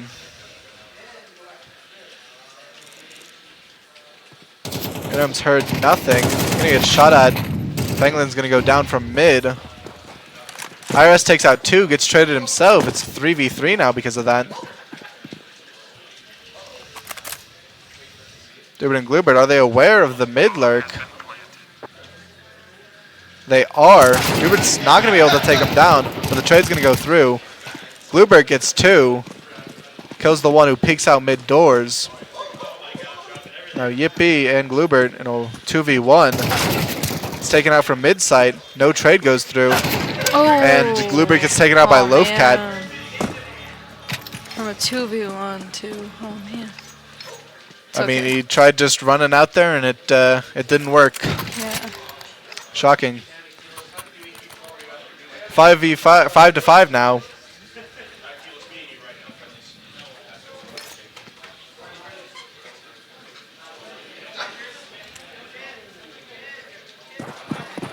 See, both teams have picked up an op now.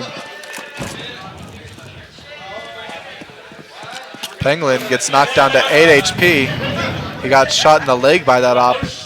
Lucky to leave with his life.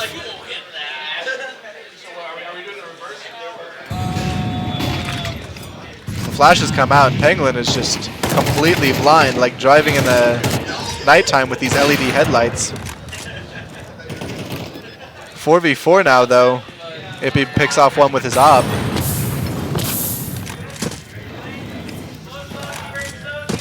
He burns quite a bit of damage in that molly.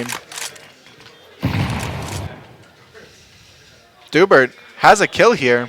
He sees one, and he's able to pick him off in main. I'm not sure what he was doing. He might have disconnected there. Or maybe he had a nade out or something. But 2v1 now. That kill is able to get him through.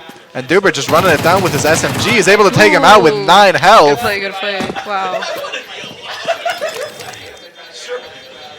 Should have time with the kit. He does. Oh man, it's always 6-5 now. Very, very close. That bomb almost went off. There's a certain period of time before it does go off where you're no longer able to defuse it, and it will just cancel any defuses happening. So I was seeing there was like a few milliseconds left, or it was just like very, very close to igniting. yeah, Man. yeah.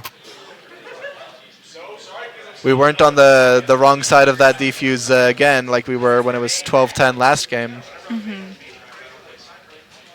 6-5 now, going into the last round of the half. And the counter-terrorists are going to take a timeout.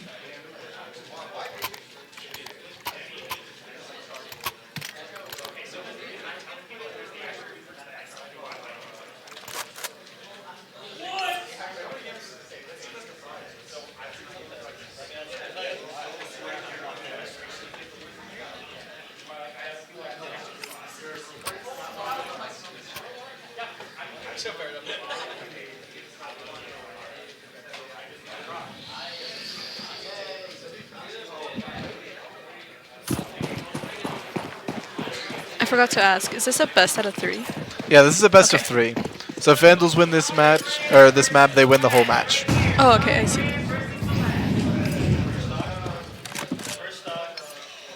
We see Vandals open 3 towards A, but a lot of pressure walking down mid there. They're probably going to try to go Cat, but the power duo over there on A long might have a pretty good crossfire there. Might be able to shut that down. Yippee with his up. Doesn't see anyone mid quite yet, and he's going to rotate off. Dubert gets taken down in A long, but they're not aware of Glubert, and he's going to be able to get 2 before getting traded. Even trade, Iris takes out another one to make it 3v2, and Yippee takes out one with his pistol to make it a 3v1. And the final Vandal gets picked off by the op. Very nice shot by Yippee there to make it 7-5 going into the second half. Very, very clean round. Good trades, and I think there was a good bit of trigger discipline on Glubert there. Although it could have also just been the case that he simply baited Dubert. I wouldn't put it past him.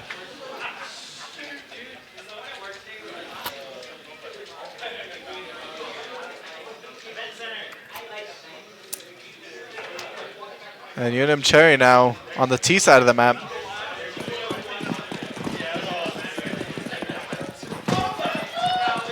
Let's see how this pistol round goes. Vandals start by heavily aggressing mid, and it seems UNM's aware of that.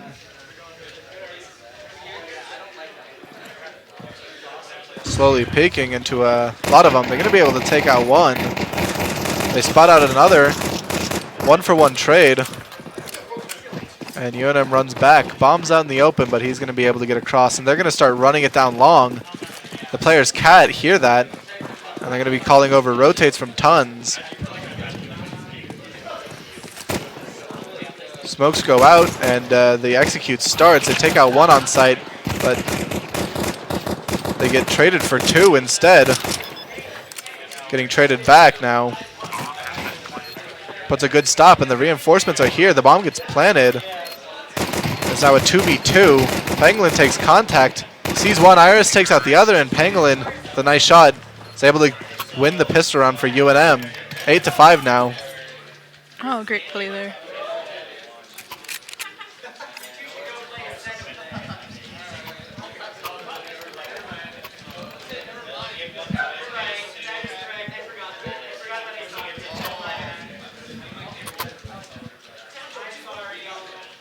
As we go into the bye round,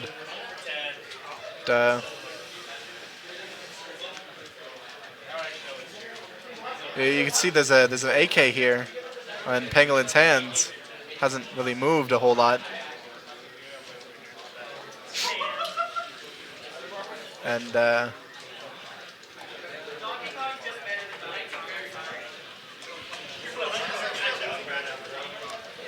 so yeah, as I was saying, as we go into the bye round, looks like they had to, fight back in some way, and so they took out our internet or something, and they crashed our game again. We gotta This start team, keeping man, tally. they've got like some psychic abilities or something. I mean, this is it's getting a little crazy. Someone should put a stop to this. They really should. But yeah, we're going to the bye round now, up 8-5, up 3 rounds, and we got a pretty good chance going into this round. We've seen that this team doesn't really like to force buy on our bye rounds too often, so they're not really trying to contest this round at all. So it should be, hopefully a clean 9-5, and it is. We're already in the next round. Must have been a slaughter if it was that quick a round, but Yes. so now it's a pretty even bye round, 9-5 UNM. And to how many points does he need to get to, and then that's the end of the round? Like, is it like which team gets here? I'll let you concentrate. Sorry. Like which? Like whichever team gets to one number specifically. Like It's 13. First to 13. 13. Oh, okay. Oh, we can see here too. We're taking You out see one from UNM now our up 4-3. Bomb's gonna get planted on A site. They have some pretty good cat pressure. They know one's probably gonna be long though, and the other 2 are gonna be contesting cat, where we have 3 players watching. Bluebird's gonna be able to body block one, and They're right there. blind him through the smoke. Gets traded. Plant's going to be attempted, but they are going to be able to take him out, and the last one goes down. That was a very sneaky attempt at a defuse. I'm not sure if he had a kid, but if he did, he might have gotten that. Now 10-5 in the favor of UNM.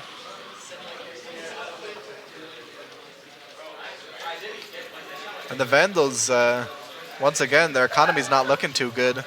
Looks like they're going to be forced to save their pistols.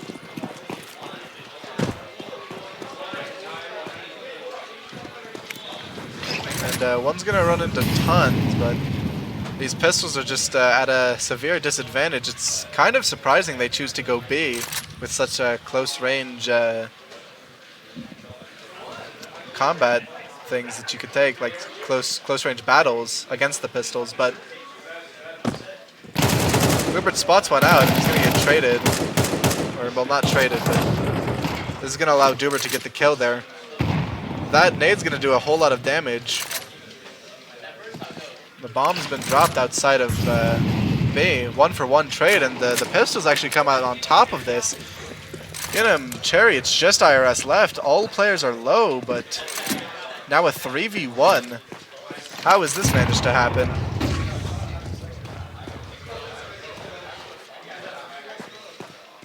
IRS potentially not aware that there's a player of Vandals in top mid. He does barely get away from it, but now they know exactly where he is. IRS spots him out, takes him down. I mean, once again, they're all very, very low. It's certainly possible, but we'll have to see. I mean, the Vandals have picked up guns from the players who died. And they also have control of the bomb. IRS just waiting for the smoke to go down. See what he can make of this round. He's gotten them to split up. He takes down one. It's a 1v1 now. Okay. IRS he's right behind him seems though. unaware where he could be. Oh my god. He does get away just in time. Oh my god. And MD just going to wait around because UNM does not have time to get the bomb plant down. They are going to take that round 6-10.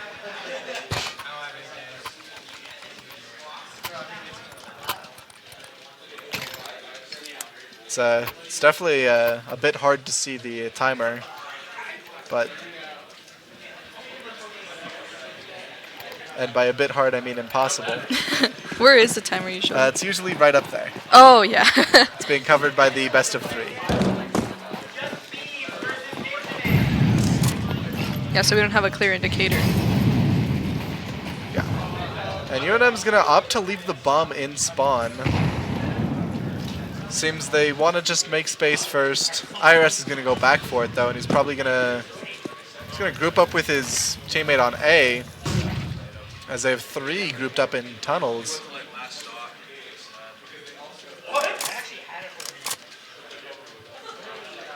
And it looks like they want to try to do some sort of A split. Perhaps they're going to go up cat. Glubert just going back to clear B main, making sure nobody's doing an aggressive push-up. And everything's just completely quiet. I mean, you can see nobody wants to make a mistake here. Yeah, just going about this very Dubert gets cautiously. taken out. Ooh. And Yippee tries to go in. Is not able to get that shot off with the op, but it's okay because Glubert's there to trade his fallen ally. And wow, 2 get taken out from... I didn't even notice. Yeah, it was 2. Yeah, 2 got They were, like, taken parallel. out there. They lined Yeah. up, and now it's a 2v4. The UNM knows that the Vandals have complete long control, and they also have the bomb over there in long, and that's why we see all these smokes up. The ops there, and this round is looking pretty unwinnable for UNM here. 1 player low. Might just consider saving that op, but it's so difficult when you're on the site to save. They're going to do their best, though. And we see this one in mid. Gets taken out by Glubert. Makes it a 2v2, but the round's over. 7-10.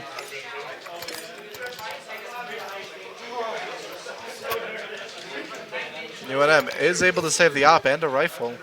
And maybe that's going to be able to make a difference in an otherwise pretty bad buy.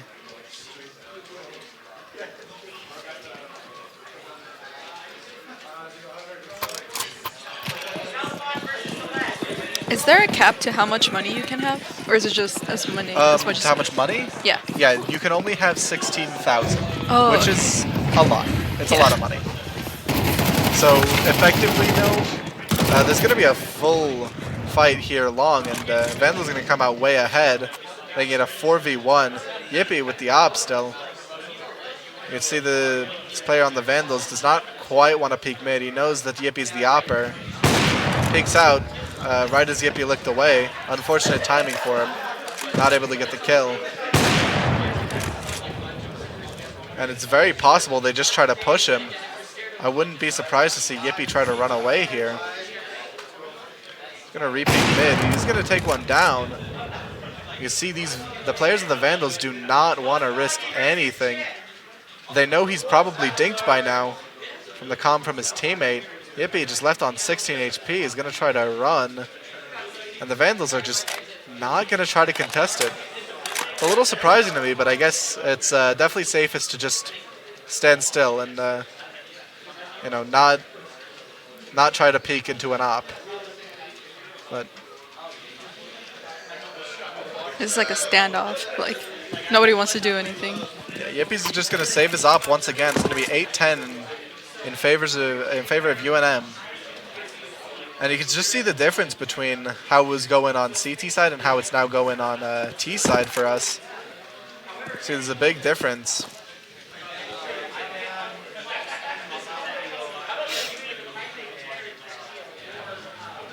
Yippie now holding B main.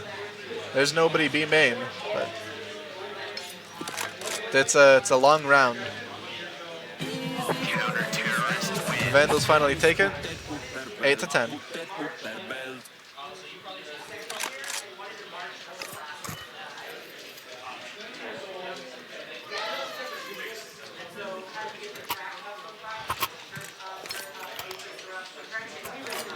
UNM seems conflicted on if they want to buy or not. It looks like they are going to full save with just Yippie having the op. Maybe that op can work a pick and get a rifle in the hands of UNM, but remains to be seen. We see that op now going mid. Vandals have a lot of early aggression long, but nobody's there. And you see UNM just taking the close quarters combat in tons and now looking to push out either Cat or up mid. IRS with a print stream dig. Very nice skin. And they are going to go up Cat. What do they expect this player in this sort of off angle here? It's the question. All 5 of them are there. They peek out. They spot one out. They get the kill. The other backs off. Not really trying to contest all 5 of them. Which makes sense, even if they are on pistols.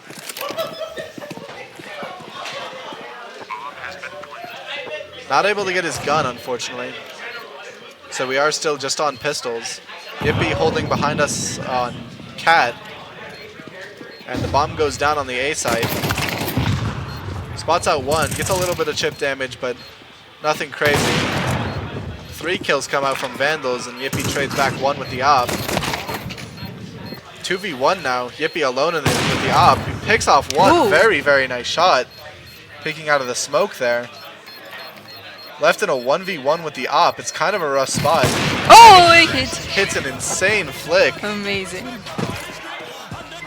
Absolute insane 4K.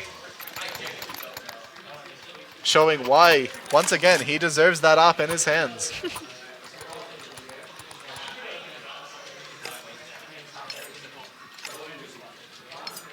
$4K to clutch up the round, and now it is 11-8 for UNM. And on top of that, Vandals just have a broken half buy. You see 2 of them have pistols. And UNM, they've got the full kit of rifles. They're just going to fast execute B. Trades come out in favor of UNM, 2v1. Yippie still just holding flank with his op. perhaps looking at the right spot. I mean, we see one of the Vandals, you know, in our spawn. And I mean, it makes sense the Vandals are probably just looking to save here. B is the hardest site to retake in, I mean, one of the hardest sites to retake in the entire game, in fact. And saving it up in 2 rifles seems worth it in a 4v3. They may even be able to catch one off guard out here. They are able to catch one off guard. Takes And out 2. does a little bit of chip damage to kill Glubert from the bomb, and Duber just dies to the bomb anyway. Not too sure if the communication was off there. 2 players dying to bomb is never ideal, but we can always afford to rebuy.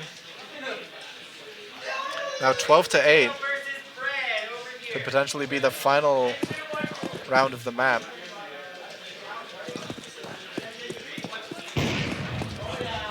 You can see the Vandals trying to take down our client again.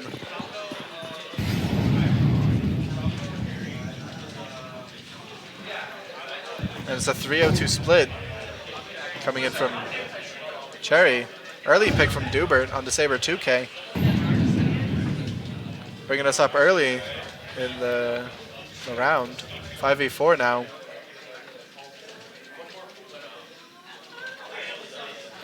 And B is pretty much undefended.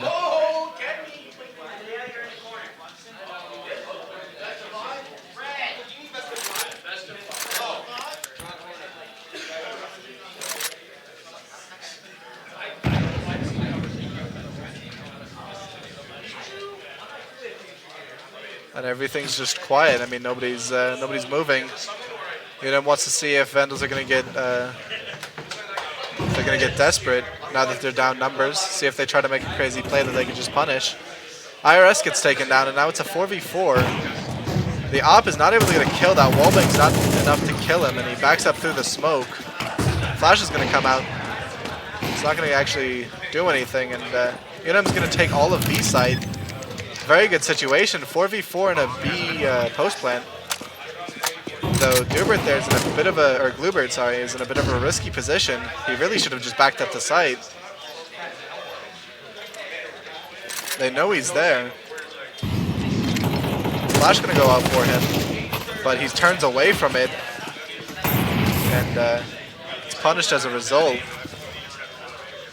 3v3 now. The push is trying to come through, but it's just not enough to break this crossfire, and UNM's going to take it 13-8. We're going to a 3rd map. Yeah, okay, going on to the next round.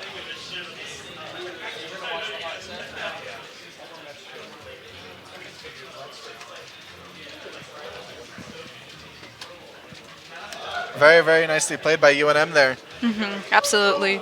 Wow, so you can actually see, like, potentially since the other school won the first round, like they might have gotten a little bit comfortable and like lowered their guard, and then UNM like really stepped up and like took advantage of that and took that win. Yeah, I think that they've definitely got a bit more risky, but I mean I still see some flaws in our play. I mean I still see we're like really not sure of our plans. We're spread out, we're uncoordinated. And I think there's definitely certainly things that we can improve on. I mean, especially that last round. I mean, we saw the team flash come in, and then that got Glubert killed out there. And I mean, even though the crossfire was enough to hold it, I mean, even just him being out there, I'd say is a little bit of a misplay. So yeah, I mean, there's definitely indecisiveness. Definitely still room to improve for our team, but definitely gonna take that map win. Absolutely. Oh man. Oh, I'm like trying to spot out where the players are, but yeah, no, it was a really good game. Yeah, I'm not sure what our last map's gonna be, but Any guesses? sorry. Like any guesses? What do you think? What's more likely? I know that. Well, I mean, we've already been to Ancient. We've already been to Dust 2. I know many of our players don't like Inferno, so we're probably not gonna be going there. It could be Mirage, and I could also see it being Nuke. I know a couple of our players like Nuke, and I think only one of them is not a really big fan of it. Okay. So I think most likely is either Nuke or gonna be, Mirage. So yeah, well, I mean, we'll see, Yeah. and So this is hopefully we'll see another win by UNM. I'll be getting into the final round here shortly. Yeah, and I mean, Yeah. Yeah, I think honestly the game is really enjoyable. Like I just realized we've been here yeah, I mean, this three match has been going hours. on for quite some time now. Yeah, like it flew by. Like this is actually really entertaining. Like it's very much engaging and like Yeah, I mean, the tables turning and everything. yeah, I mean, all these rounds are very, very interesting. They're pretty fast, even though there's a lot of them. And yeah, I mean, it just makes for a very, very interesting game.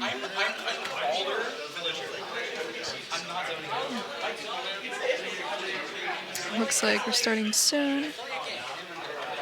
It looks like the next map is going to be Train, or sorry, Overpass. And that's not what I was expecting, but I do know a lot of our team likes that map.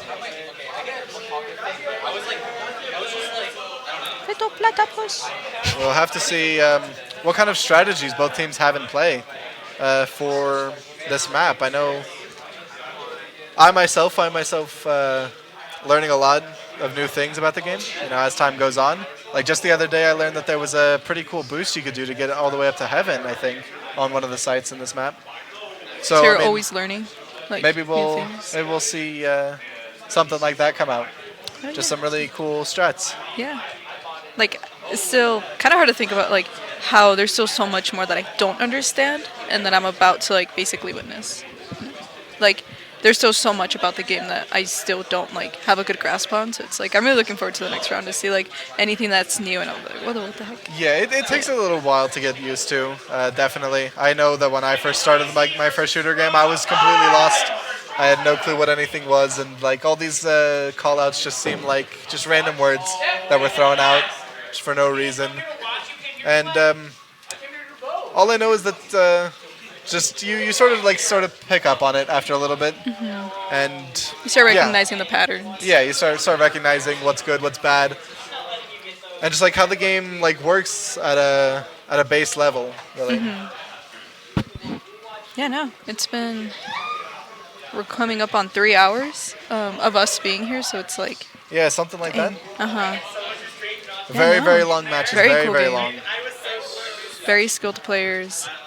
It's like the anticipation is there. It's like, oh, Yeah, the and I anxiety mean is we there. definitely could have had a win there. I know we got really really close to defusing the bomb on Ancient there. That one round when it was 12-10. That would have ended the match. Then it was given Would've to been- the other team. Yeah, it would have been 2-0, and we would have won, but unfortunately, did not have enough time to defuse it. So, we're here. We're playing a third map, and yeah, I'm excited to see what these players have in store for us. Yeah, I think. What do you think? Are they still deciding, or like they set, or are they practicing? From what you know, I'm not sure. I think they're in the warm-up phase right now, which is just like I see. you just get to like buy whatever gun you want to warm up with, and just it's like a sort of deathmatch style thing. Right.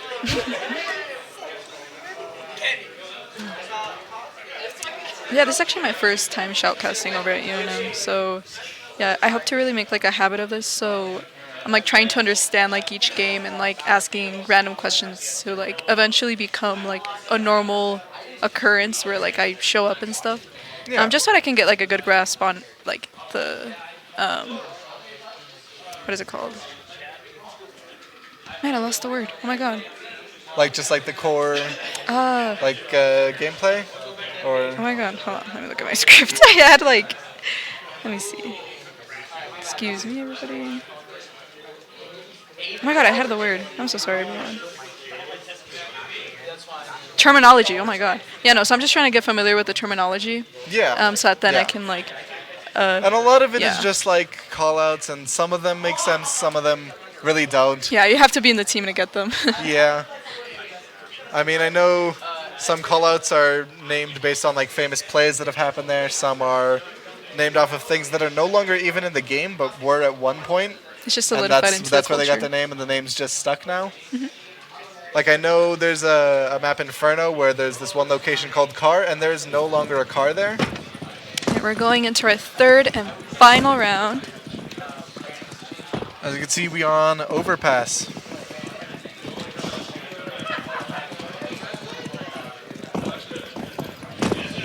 So, is like hearing the audio useful? Yeah, hearing the audio is very, very useful. Um, I mean, first of all, it helps you know because whenever you move around, whenever you're not walking, I'm sure you've seen players like walking a bit slower and then some a bit faster. Walking is what you do when you don't want to make sounds because no footsteps will be made when you're walking, but when you're full running, then the other team can hear every You're footstep giving you your make. location away. Yeah, and you can hear where shots are coming from. You can hear where the bomb gets planted. You can hear when the bomb gets planted, and you can hear how close the bomb is to actually going off. And you could use that to determine if it's worth like going in or if you're just gonna die by trying to defuse. Because it starts beeping faster and faster, and at a certain point you'll have known that you can't defuse it anymore, and so you'd try to save your gun instead. Okay, yeah. So sound is a very, very big part of this game. I mean, even just like even outside of like the bomb plant and the defusal, just like hearing where the other team is a huge advantage. That's why you'll see like these players are running and then they start to slow down like they did right there. They don't want to make any noise because they don't want to give away their position. I think They start far enough away so that it's like you can run for the first so and so amount of time before. like you can get away with it at the beginning. Yeah. Yeah. But once they get a bit closer, you'll see that they will just start walking. And Yippee has made it all the way up mid in this case. But the Execute's going to come in onto the B site.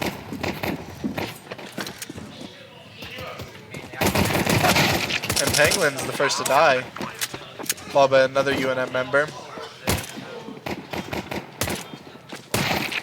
And this is just a slaughter. Wow, 5v1 on the first round, and Vandals take it out flawlessly. No deaths on the first round. Not a very good start for us, but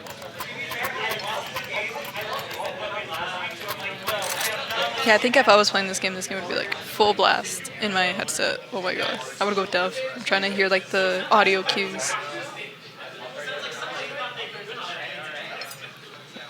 So, is there something that the game doesn't warn you about visually? Like, doesn't give you like a pop-up, like, hey, this is happening, that you have to focus on like audio for? I mean, there's really nothing to tell you like, hey, you should use sound. It's just sort of like just something that should be sort of implicit with the game. Mention it through like subtitles. Yeah, like footsteps. I mean, maybe for the first couple of games, you just have your headset on to like hear what's up, and then you start to pick up on, hey, this audio is pretty useful. I can know where the enemies are. It's not very often you'll find anyone, not even just like, I mean, you'll never find a competitive player without audio, but.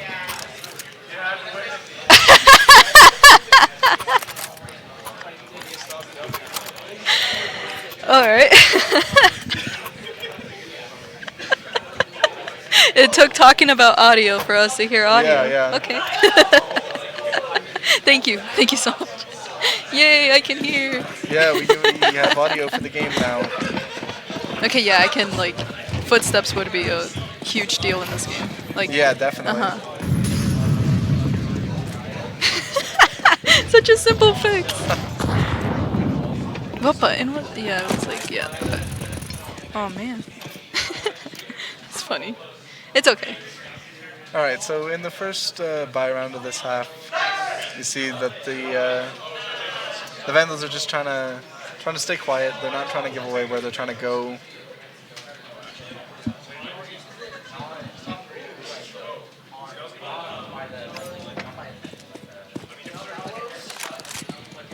Yeah, now you don't have to like pop it in like one ear. You can finally have, because now you can hear me. You can have both onto your ears.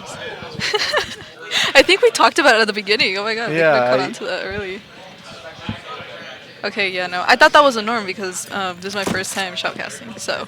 Yeah, I know that one ancient round where we were not able to defuse. I was like, yeah, we're gonna win this round, and then we didn't. I couldn't hear the bomb about to go off, so I was not aware. Yeah. Okay, so yeah, audio is definitely necessary. Definitely important. Yippee gets the first kill with his op. Mid. Starts burning in the molly. Looks like this Execute's going to come on A. Yippee gets taken out on sight. Penguin running through the smoke. Absolutely insane. Gets taken out. Duberg gets the lurk on the other side. Picks up a Galil. Now 3v2.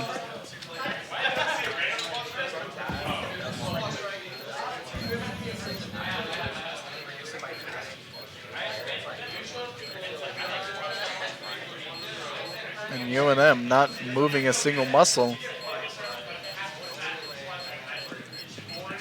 Looks like they just want to save. Oh, they're going in for a defuse. Oh. With a defuse kit, it might just be enough time. Oh my god, oh my god, oh my god, oh my god. Oh. He's not able to get it off, though. Oh, that was man. very, very close. 0.14 seconds away from a defuse. Okay, yeah, hearing that the would've beeping. And that would have been a very nice chance to get off a sneaky little defuse without the other team knowing. They were not able to kill him. He just wasn't fast enough to the bomb, unfortunately. That was very, very close. Very good attempt at stealing that round away from the Vandals.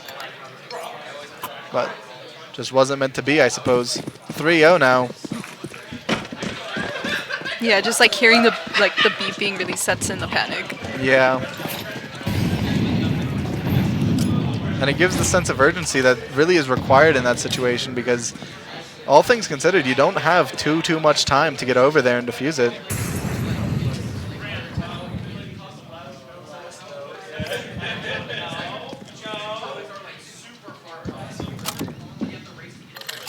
And we see the Vandals now have 3 people creeping up long. Another 2 bot mid. One more is going long. And UNM have most of their players on the other side of the map on B.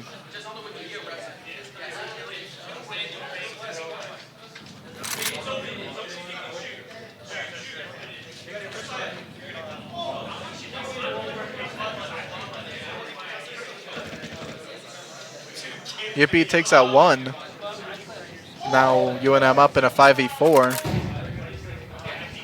And the execute's is going to come out on the A side. IRS is going to get caught out.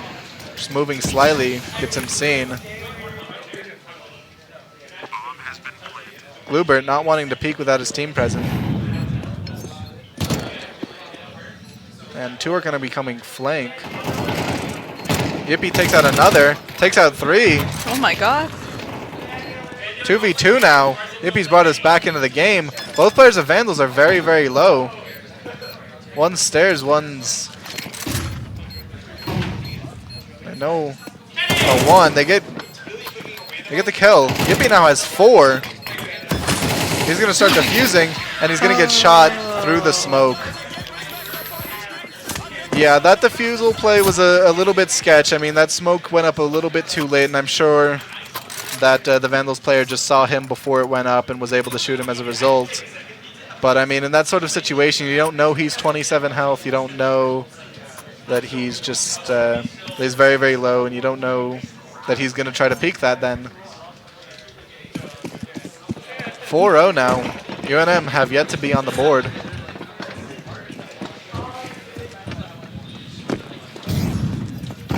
Yippee now running it down long with his dig in hand. Gets behind the rock. We have 3 players B, and 3 players of the Vandals are just going playground.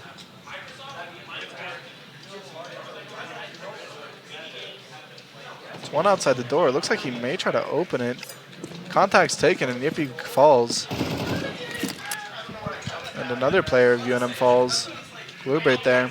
Gets caught out in a very bad position. 5v3 now.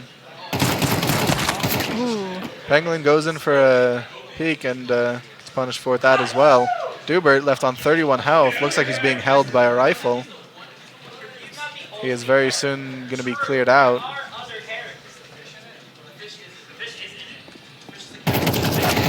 Oh my god. And jumping and shooting, he falls. It was IRS in heaven, and Vandals are going to take their second round without losing a single player. 5-0. We definitely are going to need something to make up for it, and I think this bye round is definitely that opportunity. I mean, if we lose here, it's very likely we lose the next round because we'll be forced onto a save. Mm-hmm. And, I mean, going down 7-0 is, well, it's not ideal to say the least. So the game can end at 7-0? I'm sorry, I think I might have misheard. It will still end at 13, but just going down 7-0 is not. Like, very difficult to come back Yeah, from. it's very bad. I got this.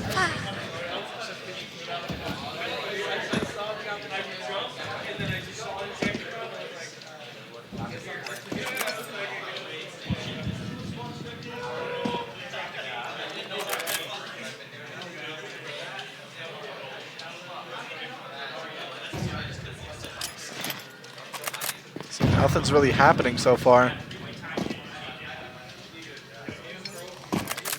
Dubert jump spotting across. IRS gets taken out. It's going to cause a reaction. UNM starts to back up from the site.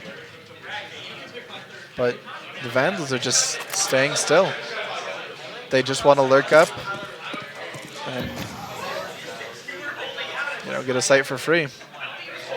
It seems the Vandals are finally trying to shift over towards B. You see they're going down going downstairs in mid over to B. One still holding mid.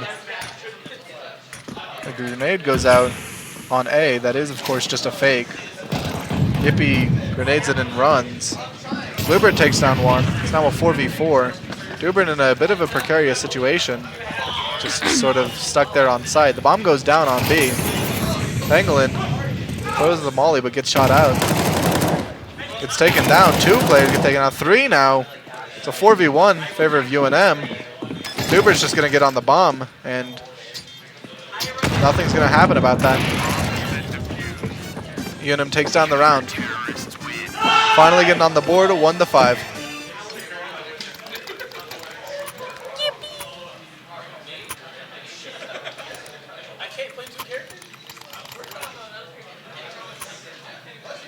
Oh yeah, you heard that scream, right? It was them, right? Or was it from that side? I'm not sure. Because I saw it heads turn that way, that's why.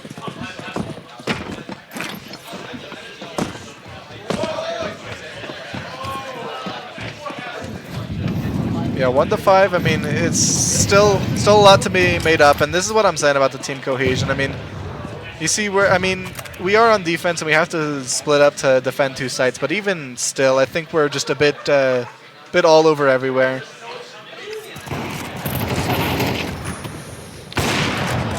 Three for 1 in favor of UNM. That op is not able to get another. He's getting run down, but the volley actually takes him out. It's now a 2v1. And Yippee with another 4K. We are coming wins back. out the round. Yeah, 2-5 now.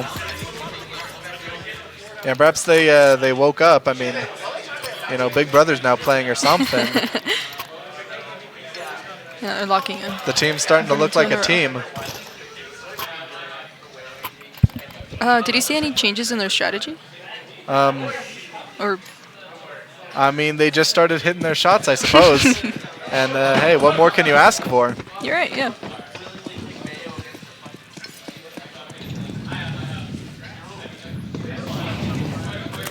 Just like hardcore. Let me see, we have 1 bathrooms, 1 long, and 3 on B again. But the Vandals are quickly running up to A. They might get collapsed on, though. I mean, this long player could be a pretty big detriment. And these rotates are coming in fast. So 3v3 now. Even if the long player goes down. And now Bluebird actually takes down 2 more. Gets his 3rd. And wins the round for UNM. Now 3-5. UNM is coming back. The plushie gang, I should say. I don't know if you noticed, all their avatars are IKEA plushies. Yeah. That's a really big bear too, right? The one that's like... Yeah, I don't... It's really funny. I don't remember their names. I remember the Blahaj, the shark. The Lilliput is the cat. The Jungle Skav, I think, is the bear. I'm not sure. And it's all of them, or is the cat one too? Or? Yeah, I think all of those are plushies from IKEA. Yeah, no, I was like, yeah, no, they're just random animals. Yeah, I know usually they got some different avatars, but it looks like they wanted to become a team today. They got matching The avatars and power of everything. friendship. Man, what's it called? It's just it's like a standing. I've seen so many memes. It's like, hey, tienes dinero. ¿Pa qué? No, no más. Paso con. I'll find it later. All right, and the Vandals are going to be fast hitting A, it looks like. Or, well, at the very least, they have 3 over there with the bomb. Yippee is just holding mid. And IRS gets taken out from the op of the Vandals. And somehow Yippee avoids that. Gets taken down to half health somehow. And the Vandals are going to go up early in the round, 5v4. Penguin's going to start to rotate. But with 2 lurkers from the Vandals, I think their endgame is to hit B. Yippee just barely misses that shot. He crouches under it.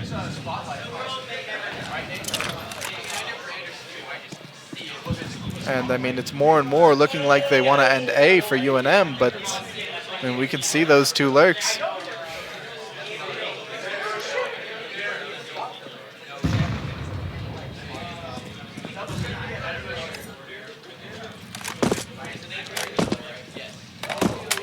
And Vandals continue to walk up Bath.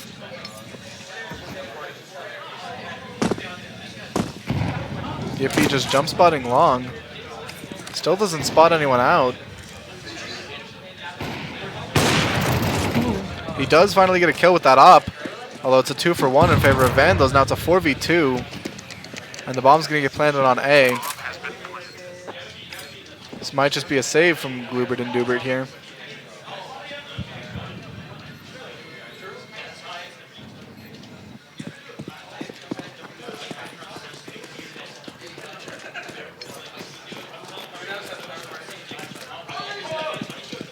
And they will go ahead and save. Vandals now going to be up 6-3.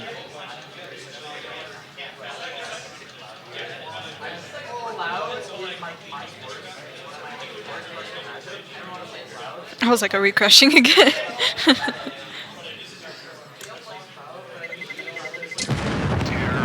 Yeah, it's just so still at the end of the round when nobody has anything to do and they just want to save guns. I mean, Just wait it out. 6-3 now.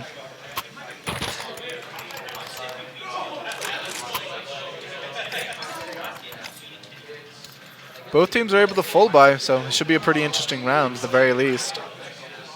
I mean, you can see a very clear difference in the economies. The Vandals have much more money from having won 3 more rounds. It looks like they're going to start by dropping the bomb off outside B main. Or just outside spawn, rather. Pangolin going for a cheeky little wall bang. It's not going to get anything, though.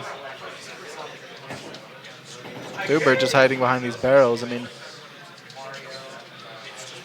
I think if nothing else, we're seeing a much more passive playstyle by the defense here. Perhaps that's what they should have been doing all along. We'll see how it ends up working out. Yippee peeking long with his op, though, just getting into a nice position.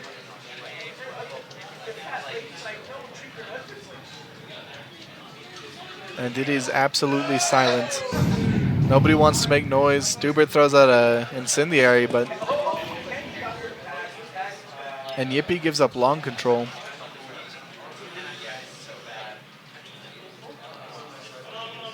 The bomb is still just sitting outside spawn, though. It's not moving.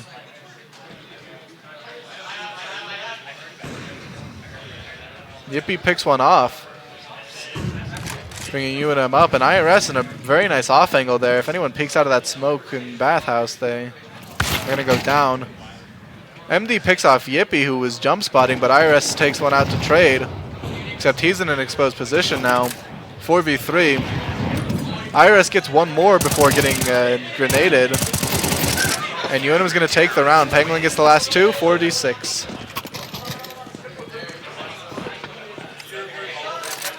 Yeah, I think that that passive play style of just forcing them to push into us is working out a bit better for us now.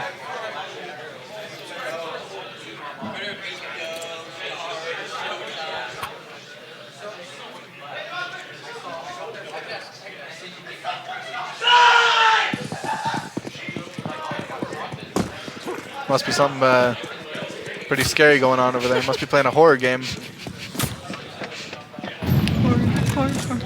See Yippee jump out mid and he gets one kill. And trades go through. Yippee gets taken down. I mean, he had a nice flick on the guy down in downstairs, but 2-for-2 trade nonetheless. And then Penguin gets one, gets traded. Now 2v2. Vandals have the bomb side. It's going to smoke it off, and Duber with just a crazy peek gets taken out. And they know Glubert's behind. Probably unable to do anything about this round. Flashes, and they're going to go to the other site. Glubert, aware of this, he's also going to rotate.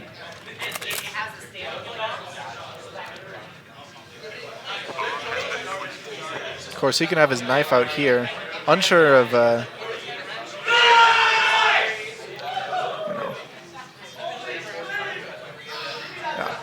And it seems that one of the Vandals is playing Heaven and one's playing close left there. Glubert going to try smoking it off. Might just go for the defuse, but the nade goes through. It reveals him in the smoke, and he gets dinked. Taken down 7-4 now. Last round of the half. Let's see what UNM Cherry makes of it.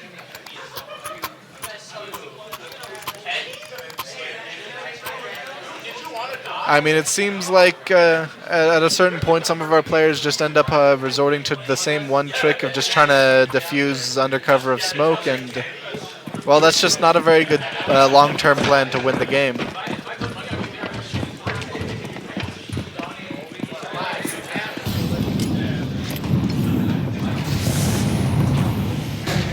Dubert's just going to run it out with his MAC-10, but he's going to get flashed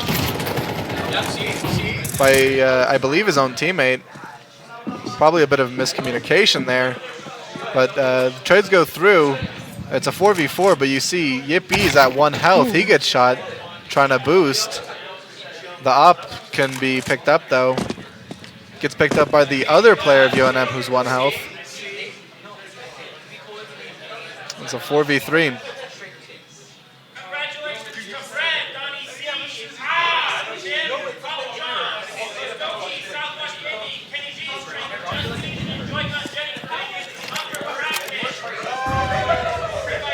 We can see just some supporting util. I mean, because the execute's now starting on B. Vandals push up. Pangolin out in the open. Gets one, gets traded. Glubert gets another, though. It's now a 2v2. Glubert still has the op. That smoke is very oppressive, though. You don't know if they're trying to cross or what's going on. Glubert now just spraying out in the open. No scopes. IRS sees one. Not able to get the kill. Picks up an AK. Sees one. Very, very nice flick there. Wow. Smoke comes up over the this bomb. Gets one, gets traded. IRS doesn't have a kit. Will it be enough? Oh. The bomb's gonna get defused. Oh my god! Man. Going into the second half. Incredible.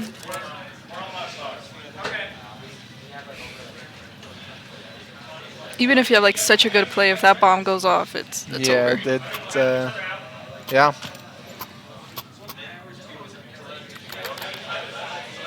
Now let's hope this pistol round goes a bit better than last time. Hopefully we can get at least one.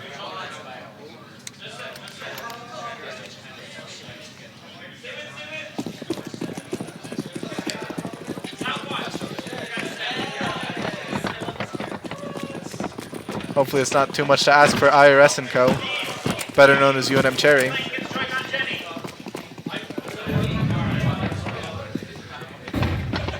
See, all the UNM players are running up mid stairs here. They're unaware of the guy in bathhouse here. So IRS is going to spot him out really quick. He gets one, gets traded. He gets Escalated 2. quickly. So the Vandals are now up 4v2 now after that kill on Pangolin. It's just Dubert and Yippee here.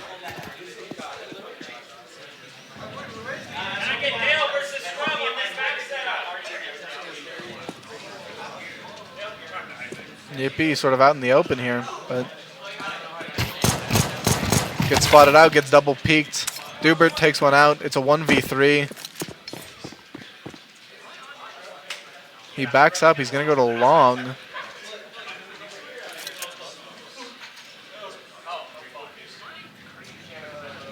I mean, the best we can realistically hope for here is just a plant to get the extra money. But, I mean, 3v1 in a pistol round is very, very tough. I mean, especially considering Dubert here only has 20 bullets. He one-taps that guy, though.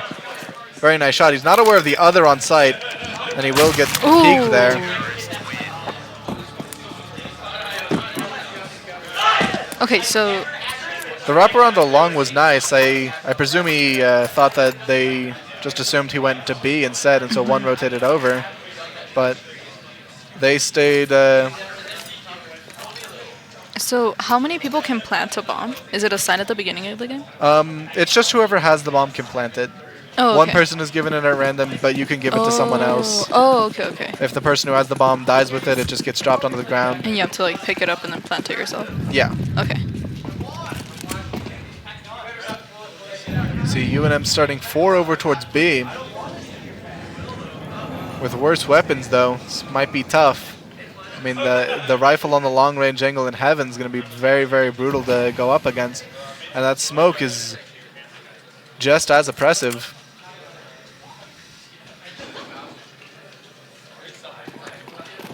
And Yippee goes down on the other side of the map, and so they have no choice but to push. That Lurk's not getting any more value. And trades go through. UNM's all very, very low. Absolute whiff by Saber 2K. Glubert's able to take him down with a pistol, but it is just a 3v1. Glubert, 10 health without a gun. They know exactly where he is. And he gets taken down, 9-5 for the Vandals.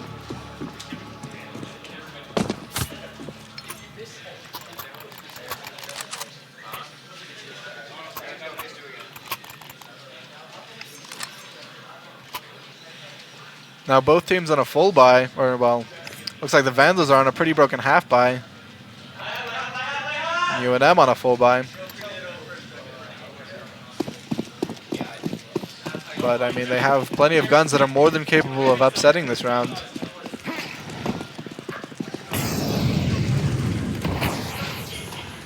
Smoke goes out, and UNM, they go up B. Glubert and Dubert here in tunnels.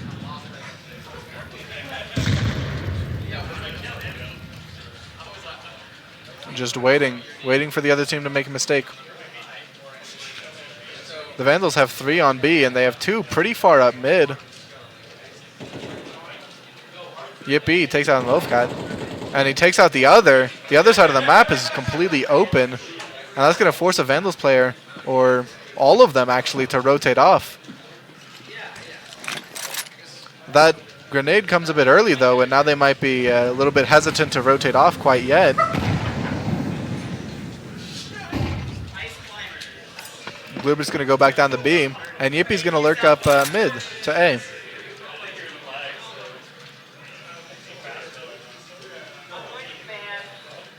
Everyone's still just super, super quiet. Pangolin takes out 1, now 5v2. UNM very far in the lead. Yippee finally gets taken out on the other side of the map, and that gives them the confidence to just run out.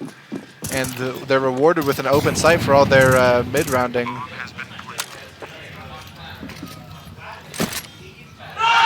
Bit of a missed nade there, and the smoke's going to go out in the middle of sight. And another one. Of course, ideally, we'd probably want those to go heaven, but...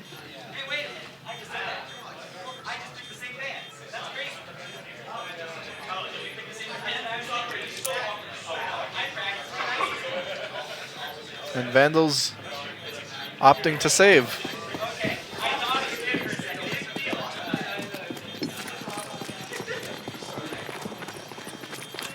9-6 now. Vandals still ahead. And that bomb did a lot of damage. Almost killed a couple of our players. See 5 health, 6 health, but we managed to take 4 rifles out of that.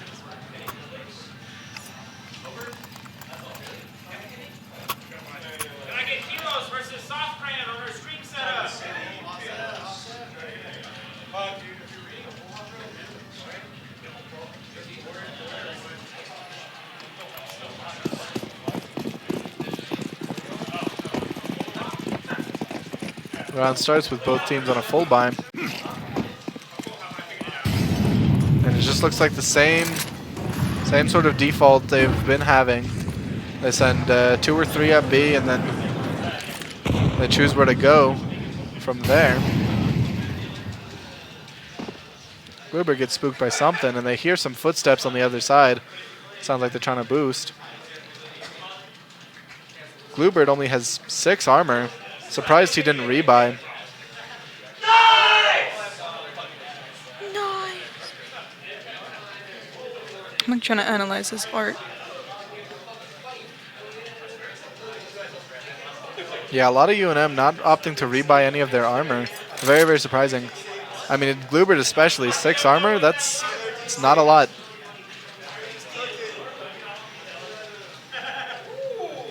Especially on T side where you're up against M4A1Ss, you're just going to get spammed. But nothing's happened so far. I mean, we see the only thing that's close to happening is this these 2 players near long. Glubert takes down 1. And Yippee gets taken out long. Molly comes through. It's a 4v4 now. And the execute begins. Dubert takes down Glubert, and Dubert takes down Saber 2K. You know, it's not often that you can get a kill on your own teammate, but happens. Iris trades the kill onto the bomb plant, but just being down numbers, and Vandals are going to take the round.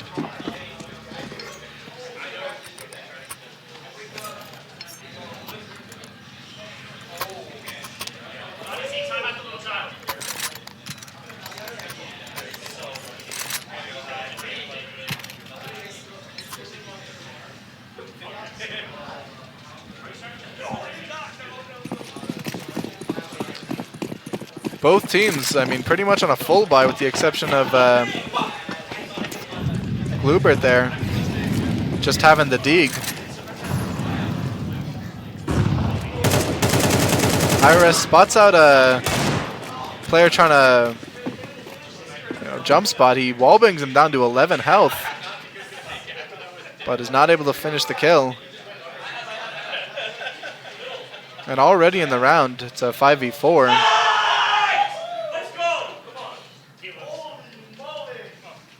Holy moly.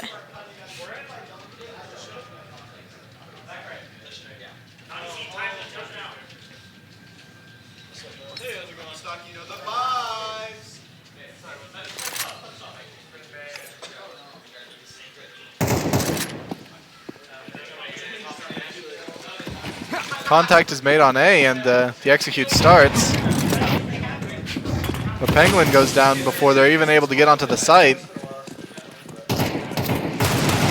And Glubert just trying to find his way around, picks up a gun.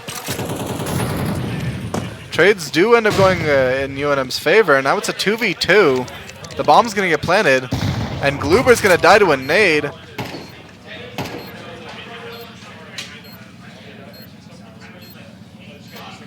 IRS left in the 1v2. Takes out 1. Not able to get the other. Oh, man. Oh. Very nice try. 11-6 now for the Vandals. Yeah, that was definitely an interesting position to sit in the smoke by Glubert. Perhaps he thought that he was still thinking like he only had the dig, but with the rifle, I mean, you're more than okay to just back up and play the post plant.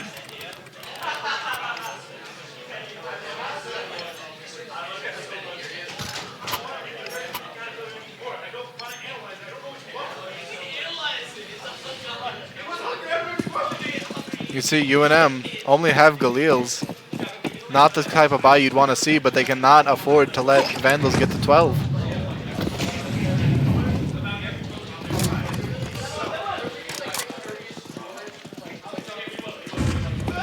They start by going long. They pick off one. Are they aware that there's another one here? Glubert spots him out. Ooh, Penguin takes out both. And now they start, well, Glubert starts slow walking. And it looks like they want to maybe go into Bath instead.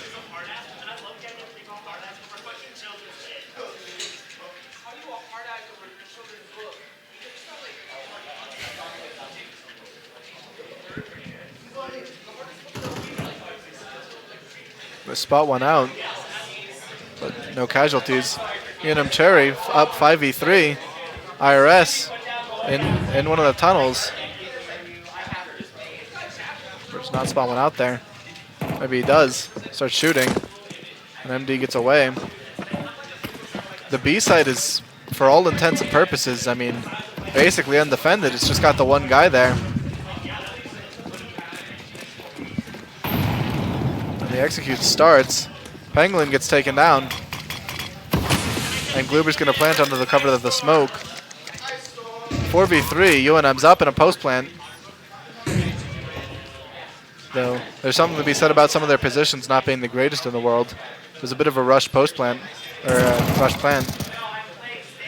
And they do get punished for that. Vandals take down two, now 3v2. Glubert's going around though. He spots out one, does not hit the shot. IRS takes out one, not able to get a second, and gets taken out. 12-6 now, match point for the Vandals.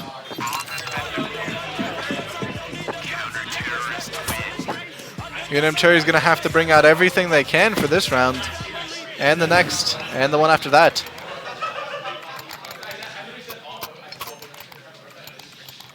It's not unheard of to see comebacks like this, though it is pretty rare.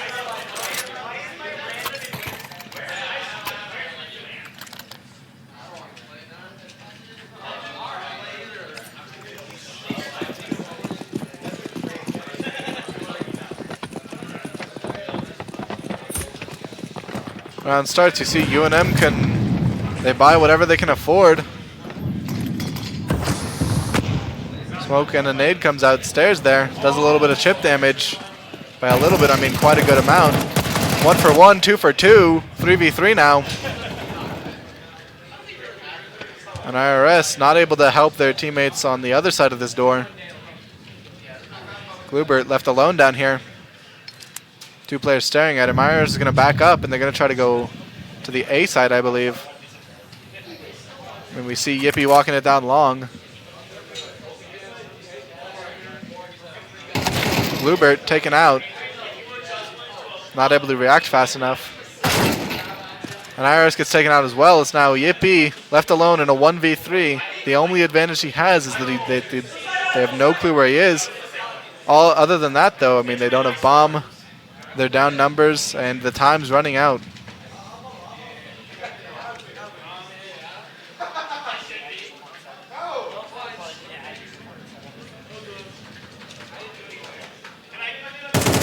Yippee spots out one, gets the kill. He's got to hurry up, though. They know where he is.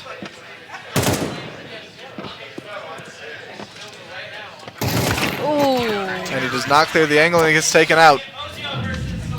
Vandals take the match, 2-1.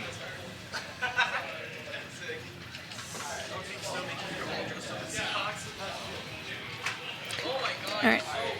So congratulations to Vandals. That was a really great game. Very skilled players. I was like on the edge of my seat on certain situations. Oh my God, Counter-Strike is actually really cool. Yeah. I mean, that was definitely a bit close at times, and then that last round, I mean, we just fell apart. I feel. I mean, we just we were making mostly individual plays. I mean, and we did have some nice individual plays. I mean, the most notable one was that Yippee 4K. But other than that, I mean, you can't play a team game as a group of individuals. You got to play as a team. And I think that they just did that better than us. And yeah, I mean, it's unfortunate, but you know, they take the game.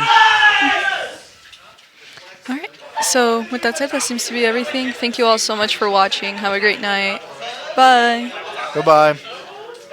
Hello, chat. We have a little foundations page and we're doing a little challenge for it with each of the teams. So each team is competing to donate the most amount of money to UNM Esports by the end of the school year. Whichever team wins, they get $100 worth of their choice of game or accessory. That's right. You can get the Hatsune Miku keyboard you always wanted. You can find our foundations page at esports.unm.edu/gift, and may the best team win. Good luck to all of our teams. Go Lobos! Gosh, bro, I cannot wait for Peak. What's Peak? Oh, you know, where you play games with a bunch of people and it's really fun. It's really awesome. That sounds a lot of fun. Yeah, I wish there was an invitation to Albuquerque, though. Did somebody say invitational? Who are you? I'm the UNM Esports president. Super excited to announce UNM Esports Invitational in 2026, October 24th. We're going to be playing Splatoon, Mario Kart 8, Super Smash Bros, League of Legends, Rocket League, and Overwatch 2. Keep up to date with our social media to keep up to date with the Invitational. We'll see y'all there. Does that explain everything? That don't explain who you are, though.